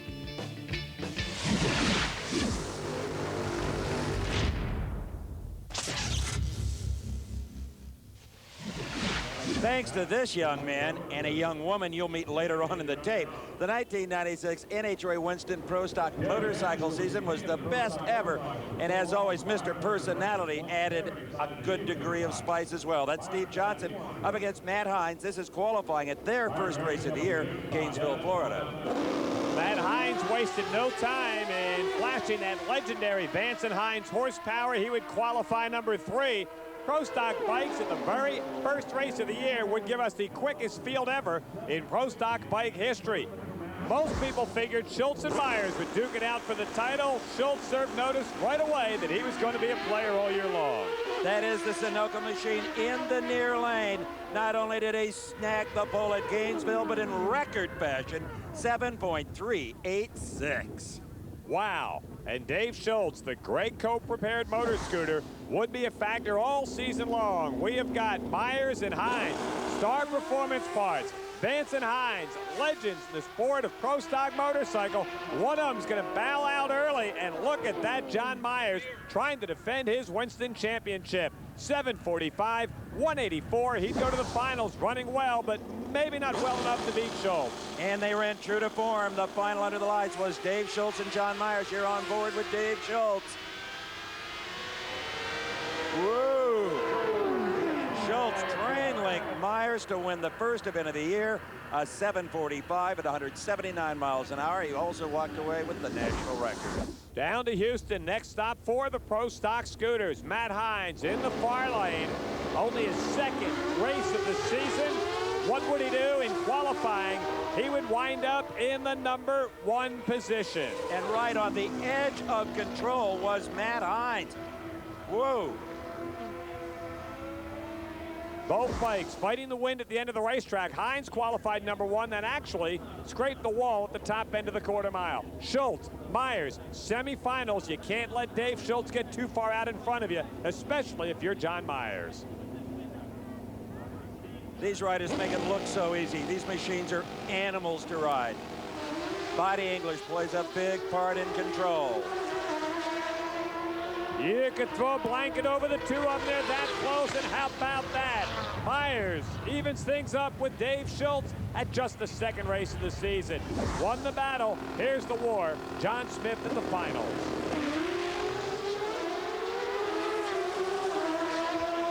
Smith out in front. Smith out in front. Not for long. Myers ran him down with a brilliant 7:47. 176 miles an hour in the points. It's going to be some fun. Indeed, but look at rookie Matt Hines after 2 races in number 3. The veteran Paul Gass, followed by John Smith out of Minnesota. Yep, love that bike. It'll love you. For Am Nationals, Atlanta, Georgia. That's Schultz on the far lane. He has won this race 6 consecutive times. Pizza John Mafaro back on the tour again. Will try to stop him. Pizza John was never in this one. Dave Schultz all the way to go to the Final Four with a 7:48 at 179 miles an hour. Where were those 7:30s we saw in Gainesville? Come on, Davey. As expected, John Myers, as good a battle as there is in any class. Warren Johnson, Jim Yates, John Force, anybody named Pedregon, Schultz and Myers doesn't get a whole lot better. And this time, it's Dave Schultz wins this race for the 7th time. In finals here at this race, John Myers is 0 for 6. But unlike some other seasons, the finals weren't ending with red lights, which so often happened, and to my way of thinking, kind of tarnished it a little bit. For me, it did anyway. Green light racing. Pennzoil Nationals finals one more time. Schultz and Myers.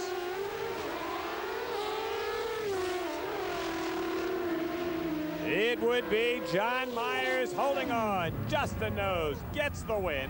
7:42, almost 176, and he is extremely pleased. And so are George and Jackie Bryce, the proprietors of Star Performance Parts. They're going to make a run at the Winston title and champion, only 2 points. David Schultz in the lead, Hines Smith, and the veteran Paul Gass round out the top 5. And as John Myers and crew well know, it is 20 points per round win. So he was less than 1 race away from catching Dave Schultz in the points. We moved on to Englishtown, New Jersey. You're on board with Dave Schultz, and you will watch on the far side of the screen one of those nasty red lights that Steve was just talking about. John Myers fouls out. Dave Schultz gets the win. And what happens at the end of the racetrack is academic. The Great Coat prepared, Sunoco sponsored, Dave Schultz driven machine continues on the top of the points. Now he's starting to stretch it out. Rick Ward, a good performance at E-Town, moved into the top 5 for the first time in '96. Columbus, Ohio, the Pontiac Excitement Nationals. It was a pair of Suzukis providing the excitement in Pro Stock Motorcycle.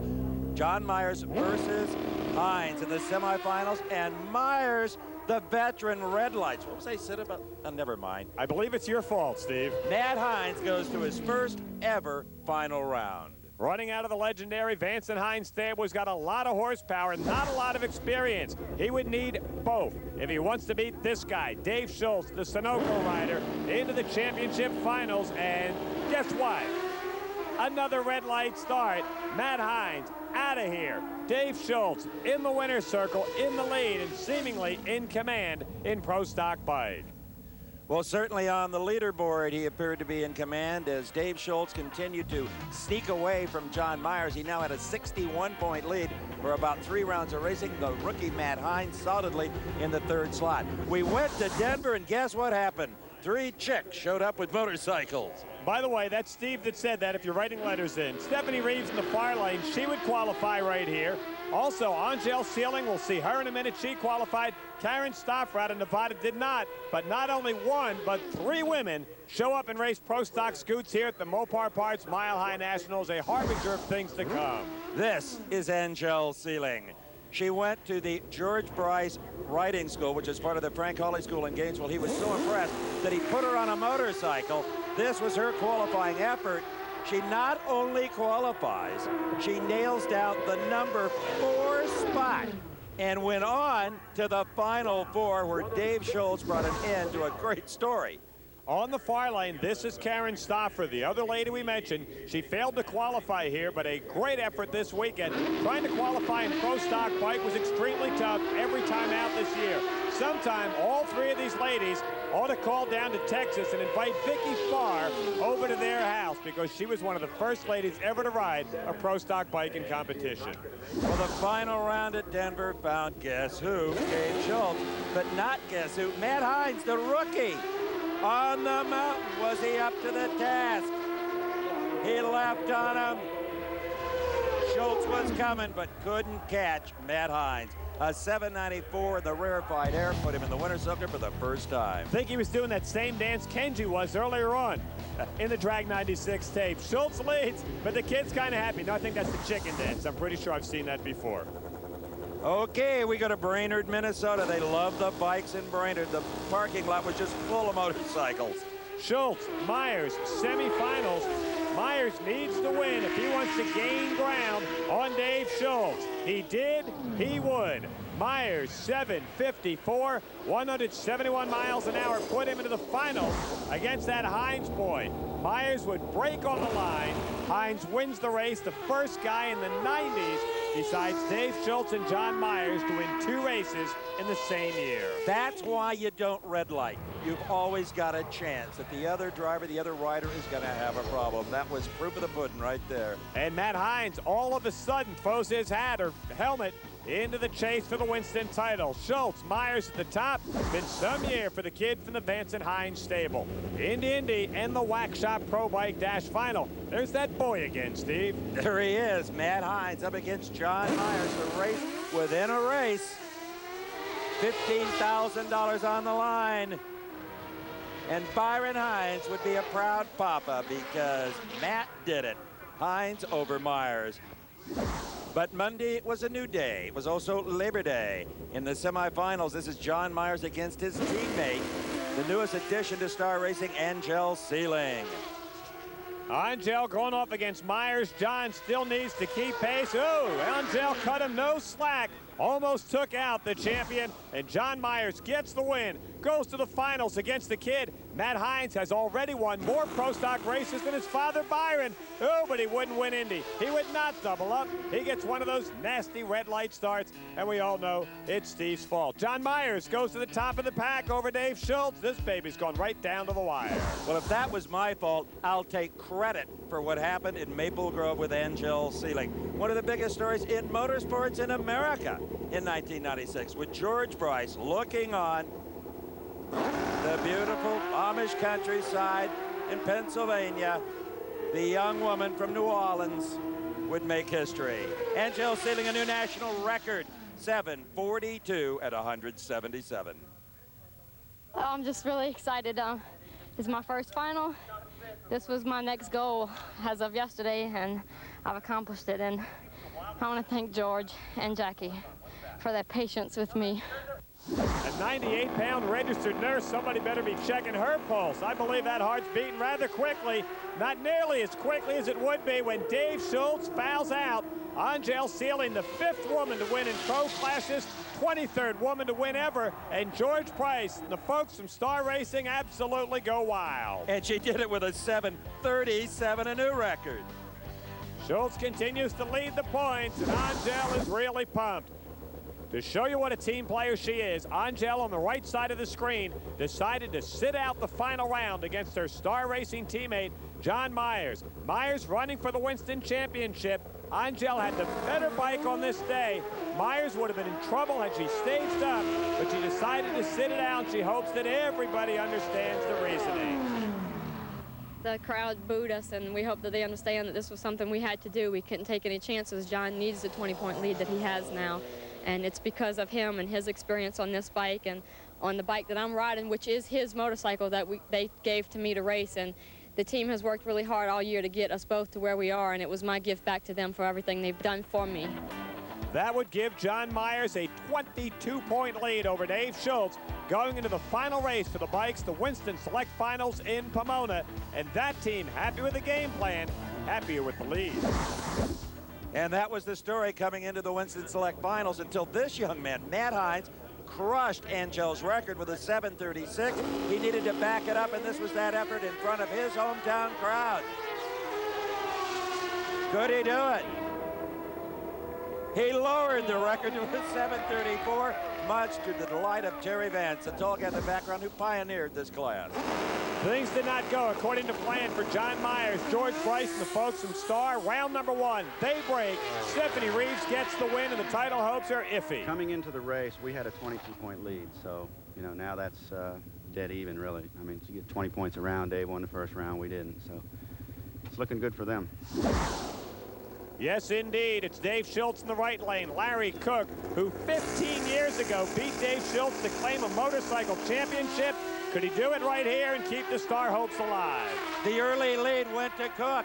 John Myers was cheering him on from the grandstands, but at the last possible second by a wheel, Dave Schultz wins the Winston title. Dave Schultz in dominating performance runs 7.37 seconds. He goes into the final under the lights, like to punctuate his 6th Winston championship with a win against John Smith, the guy that beat him for his only title earlier. And look at this, John Smith does it again, wins the Winston Select Finals, and there'll be a hot time in old Minnesota over the winter. So for the narrowest of margins, Dave Schultz defeats John Myers. Matt Hines, with his 3rd place in points, joins Mike Edwards as co-Rookies of the Year. And a late start, but a great finish for Angel.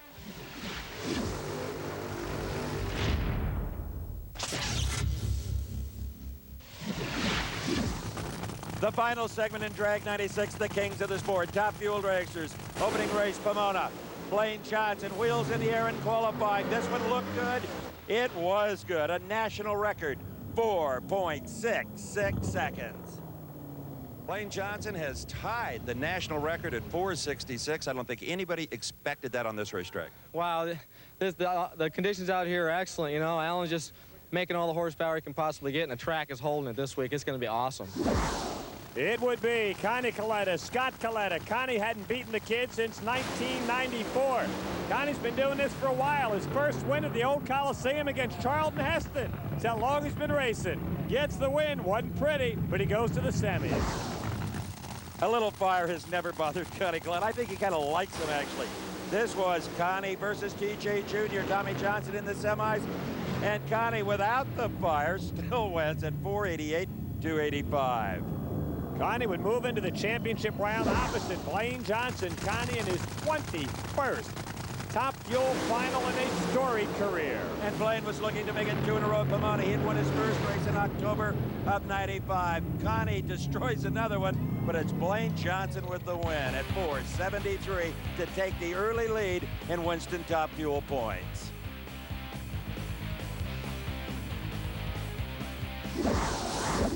Into Phoenix in the ATSCO Nationals. In the desert, an unlikely place to see some spectacular runs. But watch this. This might be the run of the year. I believe it is the run of the year. Kenny Bernstein, far side. The wheels are in the air. Finally, they touch down. 3 different times Bernstein thought about aborting. I just carried it, Steve, forever and ever and ever, and it was stuck there, and I went, please stay, please stay. And then when the front end came down, it smoked the front tires. Who would have thought he would set the national record 20 bonus points at Phoenix? Not me. Semifinal, Scott Kalitta, Cory McClenathan, the Mickey D's cars, been out of the winner's circle for a while. And how about these numbers? 478, 297. Cory Mack would go against Big Red for all the marbles, and it's not going to be easy to stop Kenny Bernstein. Bernstein, rather than getting greedy, trying to improve on that record, had a solid combination. Cory Mack overpowered the track. KB slugged out a 470 at 305. I quit counting after a while. It's been so long, but I can't say enough for the team. The guys worked so hard all winter long, and certainly this whole weekend by all means. There's the points chase as Blaine Johnson out in front by just 4 over KB. Way to go, you guys. Yes, KB. Hugs all around. Gainesville, Florida, the site of Kenny Bernstein's historic 300-mile-an-hour run back in 1992 in the semis up against Scott Kalitta. You would say the quickest side-by-side run ever was. How'd you like to be Bernstein? He ran a 473. He's out of here. Scott runs 472, goes to the finals. And watch this final round. You will never forget it, especially the car in the near lane, Scott Kalitta. Up, up, up, and over backwards. A blow over. Blaine Johnson, not wanting to become part of the crash, almost forgets to win the race. Scott would get out okay. After that wild ride, Blaine Johnson wins the race with the slowest winning time ever. He was so slow, if he had run in super gas, he'd have lost. Scott Kalitta not happy that his car did not go into the winner's circle. That is some competitive team. Blaine Johnson hangs on to the points lead. 294 to Bernstein's close. 248 Scott Kalitta looking for that third title. But on this day, he was just glad he was all in one piece. So his wife, Kathy. A great crowd on hand at the Slick 50 Nationals in Houston, a notoriously fast racetrack. Scott Kalitta against Joe Amato in the semifinals. Amato, who had been having a miserable couple of years. 470 at 308 miles an hour. Boy, were they rooting for the yellow car in the near lane, the Texan Eddie Hill. Against another Texan, Kenny Bernstein. Big Red's been tough. The Pennzoil car hangs in there, but at the far end, too much. Dale Armstrong power, 466, 307 miles an hour, and there is the aforementioned Dale Armstrong into the finals. He would go against Joe Amato, who's winless since Seattle of '94. Amato a red light. It looked like the wheels came straight up out of the beams instead of rolling forward. Bernstein pedaled it and ran 466. Kenny Bernstein, you not only won the race, you reset your own national record at 4.663. Bonus points. It's hard to believe it. And I can't say enough for the team. Dale, Ray, Bob Brooks, and the whole team as hard as they work. And Amato, man, he's tough up there, I'll tell you, all the time. Couple of war horses had a good time. I thought we had better chance if we went out and played golf for this deal, but, you know. That's what we do in a week or so, isn't it? Yeah, in a week or so, yeah. We'll have some fun, but at least we got to the finals. Absolutely. And it was a good race.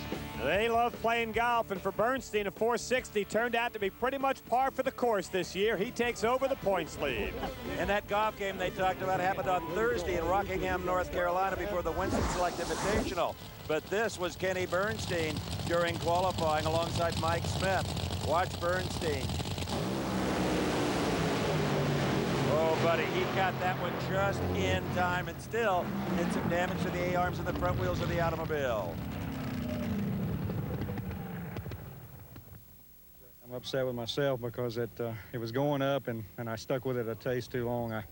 I shouldn't have done that, but you know, you keep thinking it's going to stick and hold there and keep on going like it did over in Phoenix, and you got a heck of a run. But and try to use those front wheels kind of like rudders. Yeah, I was using everything I had. I was going to put my hands out, my feet out if that helped right then, but it was just too much, too far gone. It's a shame. It was getting ready to run pretty good. We just need to calm her down the front.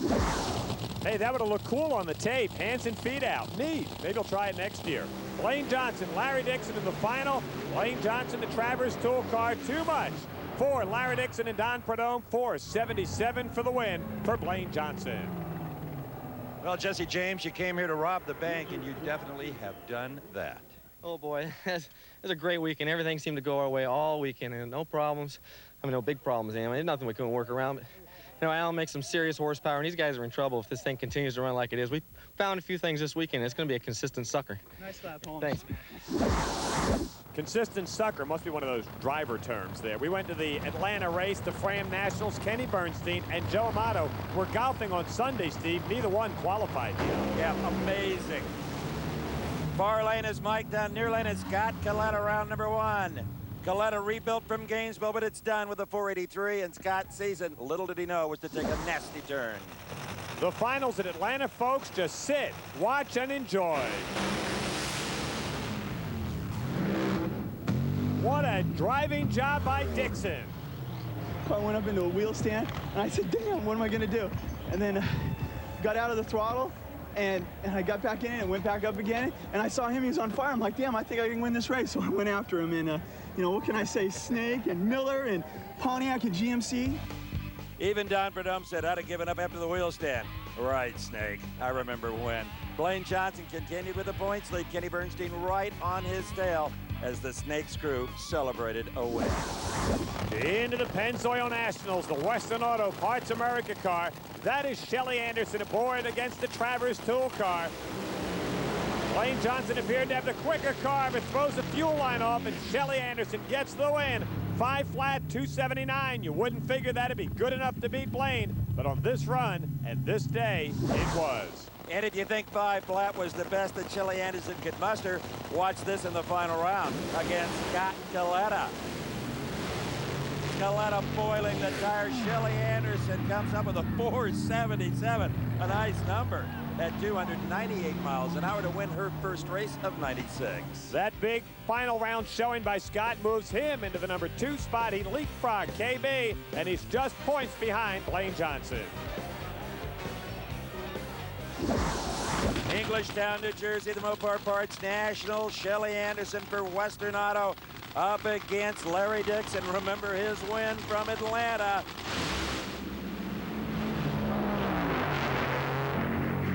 Big numbers by the 2 of them. Dixon runs 481, Shelly 484, but she is out of here. Dixon loves this racetrack. He ran in the 60s a year ago.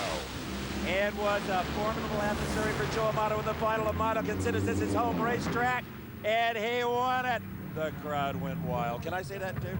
Amato won it with a 478 at 301. Jimmy Brock, you got it. You the man. It's amazing. Amato shut out in 1995, the 5-time Winston champ, his first win in more than a year and a half. And that put Dixon number 2 in the points. And we go to the Pontiac Excitement Nationals. It's KB on the far lane. It's Shelly Anderson to the near lane. You're going to watch one of the quickest runs ever was. This was the first weekend that was ultimately rained out. It was cool and nice. So cool. Kenny Bernstein whips up a record 460. It could be the 3rd time he set the national record for a total of 60 bonus points, but the following weekend turned hot, humid, no chance. Bernstein did everything but win. Number 1 qualifier, low ET, top speed, not around in the finals. Cory McClenathan against Scott Kalitta in this semifinal. Cory Mack gets the win with an 88, 300 miles an hour in the finals. Hey, here's that kid again. Cory McClenathan, far lane. Larry Dixon wanting to keep the wheels on the ground.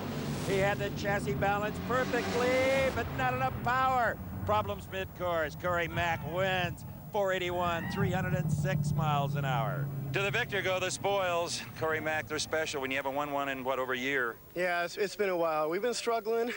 Brand new car, first race out, win a race. I mean, I need to thank Joe and all those guys. I mean, they had enough faith in us to realize we wanted to go to a different race car. It worked out great. Johnson, Dixon, Scott, Cory, Kenny. There's the heavy hitters all bunched up at the top of the fuel ranks. Who could have believed that Kenny Bernstein would have slid all the way to number 5? That DNQ just killed him in Atlanta. Semifinals next stop, Pennzoil Nationals, Memphis, Tennessee, and watch these 2 guys, Bernstein and Amato. Bernstein needs to win to move up in the points. Nuh-uh. Joe Amato straps the 78 on him. 3:03 to go to the championship run against Mike Dunn. Amato and Dunn in the finals, as you said, Bob, and Dunn is hoping for better results than the last time he saw the finals in Atlanta when the engine exploded. You remember Larry Dixon? The big wheel stand. It was a thrilling final for all of us, but Mike Dunn didn't much care for it. Mike Dunn qualified 5th here, and he's been winning ugly, but right here, Joe Amato must have been thinking about golfing. He got tattooed on the starting line, and Mike Dunn wins it. We stepped it up a little bit for this round, and you know, we were getting a little bit loose out there, and we decided, well, if it gets loose, we'll try and grab the brake, and I grabbed it pretty hard, hung on because it started to get a little bit loose, and it recovered and went down through there, and luckily it was enough to get the win. But we're happy. You know, our Goodyear tires, they did a great job. They stuck today, and this Mopar Performance came home a winner. We're happy. Mikey won that one on his own. Dixon remained in second. Scott Kalitta, a tenacious third. Bernstein now back up to 4th. Joe Amato rounded out the top 5. A pensive Mike Dunn thinking, oh, it could have been the other way. Our first trip to Topeka in 96, Bob Fry. Joe Amato, about 2 pair before this run by Blaine Johnson, was the first into the 450s with a 459. As Amato was still celebrating in the pits, Blaine whips up an all-time number. The quickest ever, 4.592. I believe I hear the crowd going wild. They are going wild, and Blaine Johnson up the return road. Joe Amato is back in the pit area, and all of a sudden all the cameras and lights went off and everybody started running to this team. Brother Allen now puts Blaine on the starting line. They would love to back up the record, get some of those valuable Winston points. Gordy Bonin, one of those Canadians we talked about earlier, out of here. Blaine Johnson right down Broadway, 462, backs it up, a new record. That is the baddest car on the planet. Elapsed time-wise, but watch Scott Kalitta. The numbers just keep on coming in, qualifying at Topeka. Doug Foxworth in the near lane ran a 488, didn't even qualify. Scott Kalitta runs a 463, but look at the speed. 315 miles an hour, the all-time best. That would set up a pretty good old drag race between Bernstein and Kalitta. A lot of smoke off KB's car. He looked like the car to beat this weekend, but he wasn't. Scott Kalitta is the two-time champ, finally back in the winner's circle. My guys did a heck of a job, and I can't say enough about them. Great job for you and your family and all your crew. 315 miles an hour, the world's fastest drag racer. He and his father probably have planes that don't go that fast. They have some that go a lot faster. Blaine, Scott, Kenny, Larry, Joey, your top 5. Scott Kalitta starting to smell a third consecutive championship as we move to Thunder Mountain. Vandermeer Speedway, semifinals. Eddie Hill, the Ventrol car versus Larry Dixon. Dixon smokes the cars, trying to pedal it. It is too late. Eddie Hill into the final round at 493, 287. Good numbers for the mountain. And if Eddie wants to become the oldest national event winner in the pro categories, hey, he's over 60. I don't write him, I just read him. All he'd have to do would be to take out the aforementioned Blaine Johnson, the new look Travers tool car.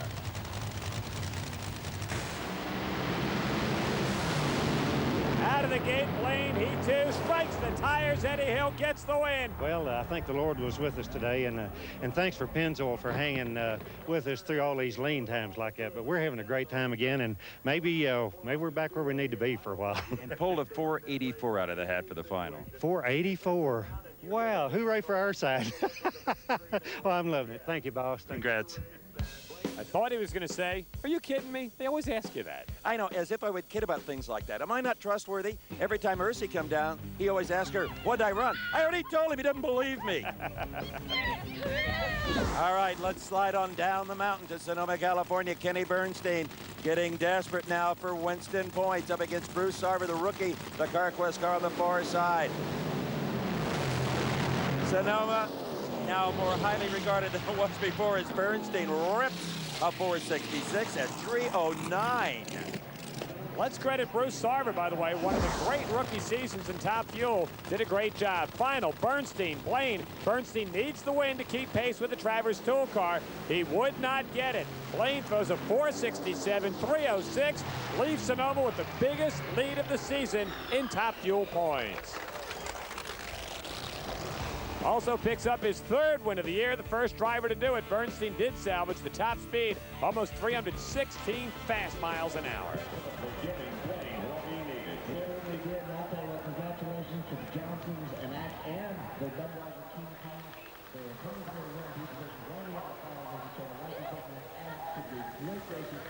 Celebrate, Blaine. Looking for that Winston championship, and he is out in front by a bunch. And he hoped to extend that points lead when he got to Seattle. But here's a rather interesting ride for Andy Woods. Watch the Montana Express car over there on the right-hand side. A classic example of what can happen when you lose downforce from that rear wing. It was alongside Shelly Anderson. This was round 2 action. Woods had it won. The wing laid down and bad things happened. Good things too. The car held up perfectly. He was fine. Oh, do you need a front wheel? Watch. Stage left. There it comes with a mind of its own. The safety safari got it cleaned up and loaded up, and NHRA's tech crew instantly looked at the car to see if they could find anything that would maybe bring about a new rule or make for stronger safety. Dedicated to safety, that's been the motto since '55, and it still is.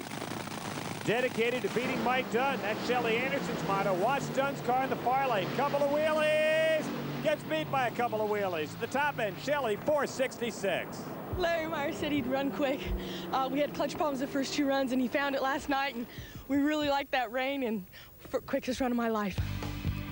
It was indeed a career best. Kenny Bernstein, now we're back up into second place, pushing Scott Kalitta, Larry Dixon, and Cory Mack down one. Shelley had never run as quick as 466. She had also never experienced what you're about to see. This is Brainerd, Minnesota. Shelley alongside Jim Head.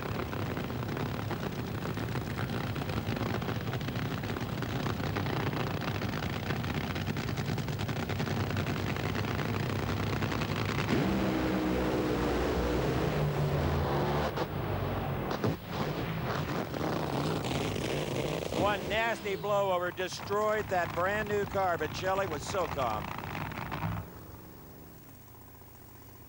It started to shake and I pedaled it and it rehooked, it really rehooked, and it went over backwards. The car's junk, but we've got a brand new spare one we brought here for Indy, and the guys will work real hard and they'll get it ready for tomorrow. Wow, that was nasty. Semifinals, it's the big boys. The Travers Tool car, Blaine Johnson, Kenny Bernstein. Bernstein looking to move up in the points. This is a very pivotal race, and almost 2-in-1 race.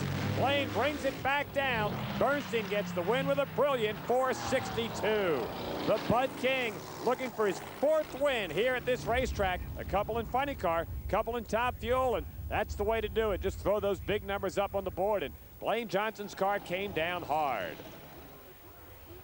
Well, it's been carrying the front end all weekend. You know, we just never really got under control of it. And we hopped it up for that run, and we forgot we didn't put the weight in the front. That was not a good move. A little too much clutch and not enough weight on the front end. Yeah, I think we would give him a real good race. Hated to lose to Kenny Bernstein. Well, the final saw KB, the king of speed, up against Eddie Hill. Hill smoked the tires. Bernstein down-tuned the car to a conservative 473 at 302 miles an hour to try to take the momentum into Indianapolis. Blaine Johnson came to Indy, the points leader, 11:23 to 10:10. We couldn't have known, amidst the gaiety and celebration at Brainerd, what we would all go through in just 2 weeks at the U.S. Nationals. This was Blaine Johnson's final ever ride.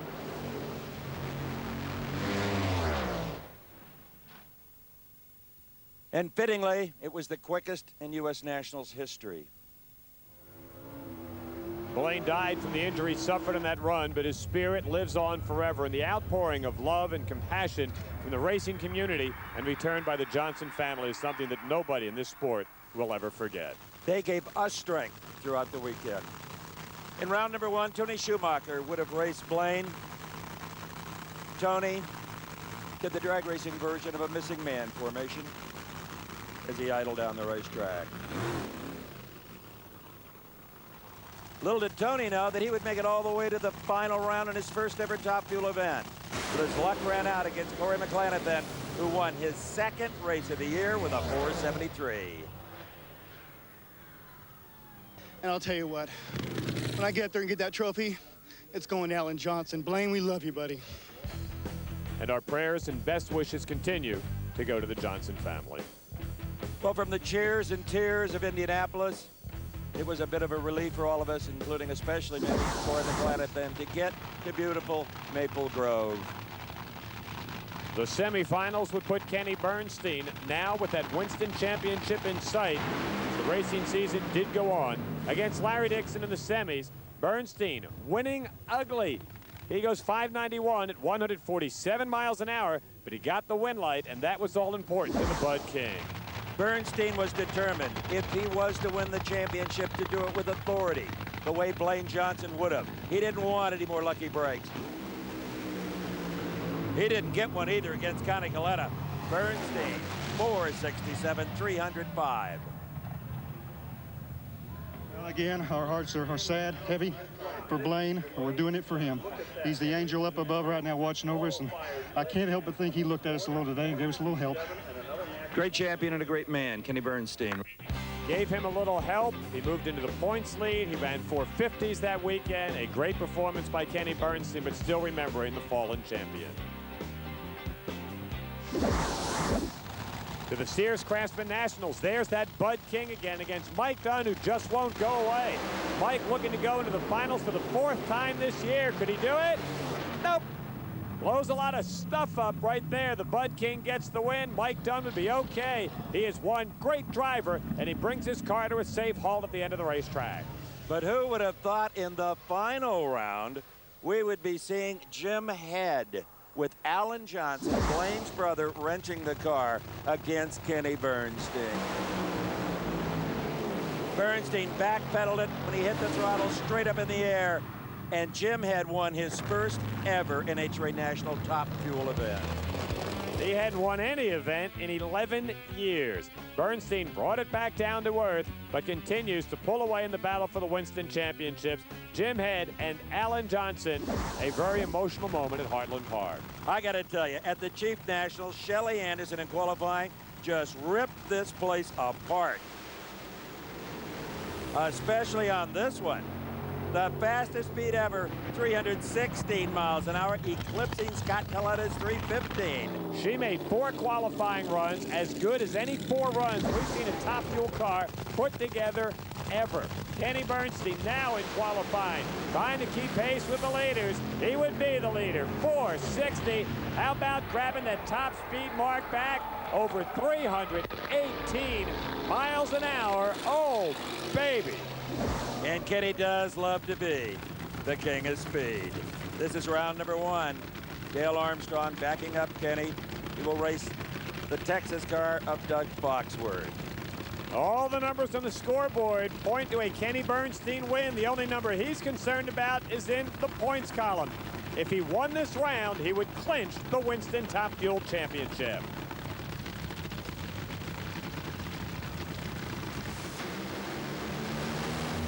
And he would do just that in typical dominating Bernstein style. We wanted authority the last 4 or 5 races. Everybody knows that we did it in Blaine's honor, and that's the way he would have done it. And I feel that that's the way we went after it as hard as this thing would go. Well said. Thank you, man. Thanks, guys. Kenny did not get to the final round. He had won the Winston Championship, but it'd be Cory Mack. It'd be Scott Kalitta. It'd be a lot of tire smoke. It'd be Cory Mack. For the 3rd time in 1996 with a 474 at 301 miles an hour. For Bernstein, it didn't matter about points, but for Cory Mack, Larry Dixon, and Scott Kalitta, it did. Look at that, for a lot of Winston season-end money. Kenny Bernstein, the only driver to ever win the Winston Championship in Top Fuel and Funny Car. On to Pomona. It's the finals, the Budweiser Top Fuel Classic, Saturday at Pomona in the Winston Select Finals. Cory Mack against Scott Kalitta. It's been a long year for Scott. It would get a bit shorter right here as he takes out Cory Mack and wins a lot of money from Budweiser. $100,000 plus NHRA posted a bonus of another $50 if you could double up and win on Sunday. And this was the final round. Scott Kalitta, Joe Amato. Whoa, what a drag race, but Amato picked his pocket for the 50 with a 466 at 312. Just find the nearest good Italian restaurant. Joe Amato will be there. What a winner we're going to have, Steve. We're going to have a big party tonight. He's going to go out and mange a little. Maybe not as much as Kenny Bernstein, your Winston champ. Scott sneaks into the 2 slot. Cory, Larry Dixon, and Blaine. And there are the rest of the top 10. Congrats to all for 96.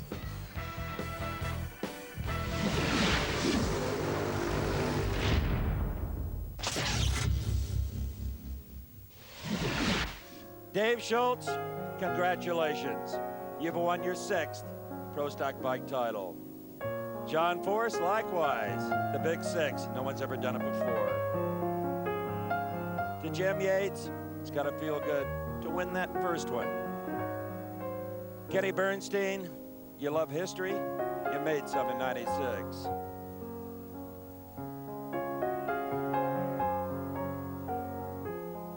And to Leslie Lovett and Blaine Johnson, may your legend never fade.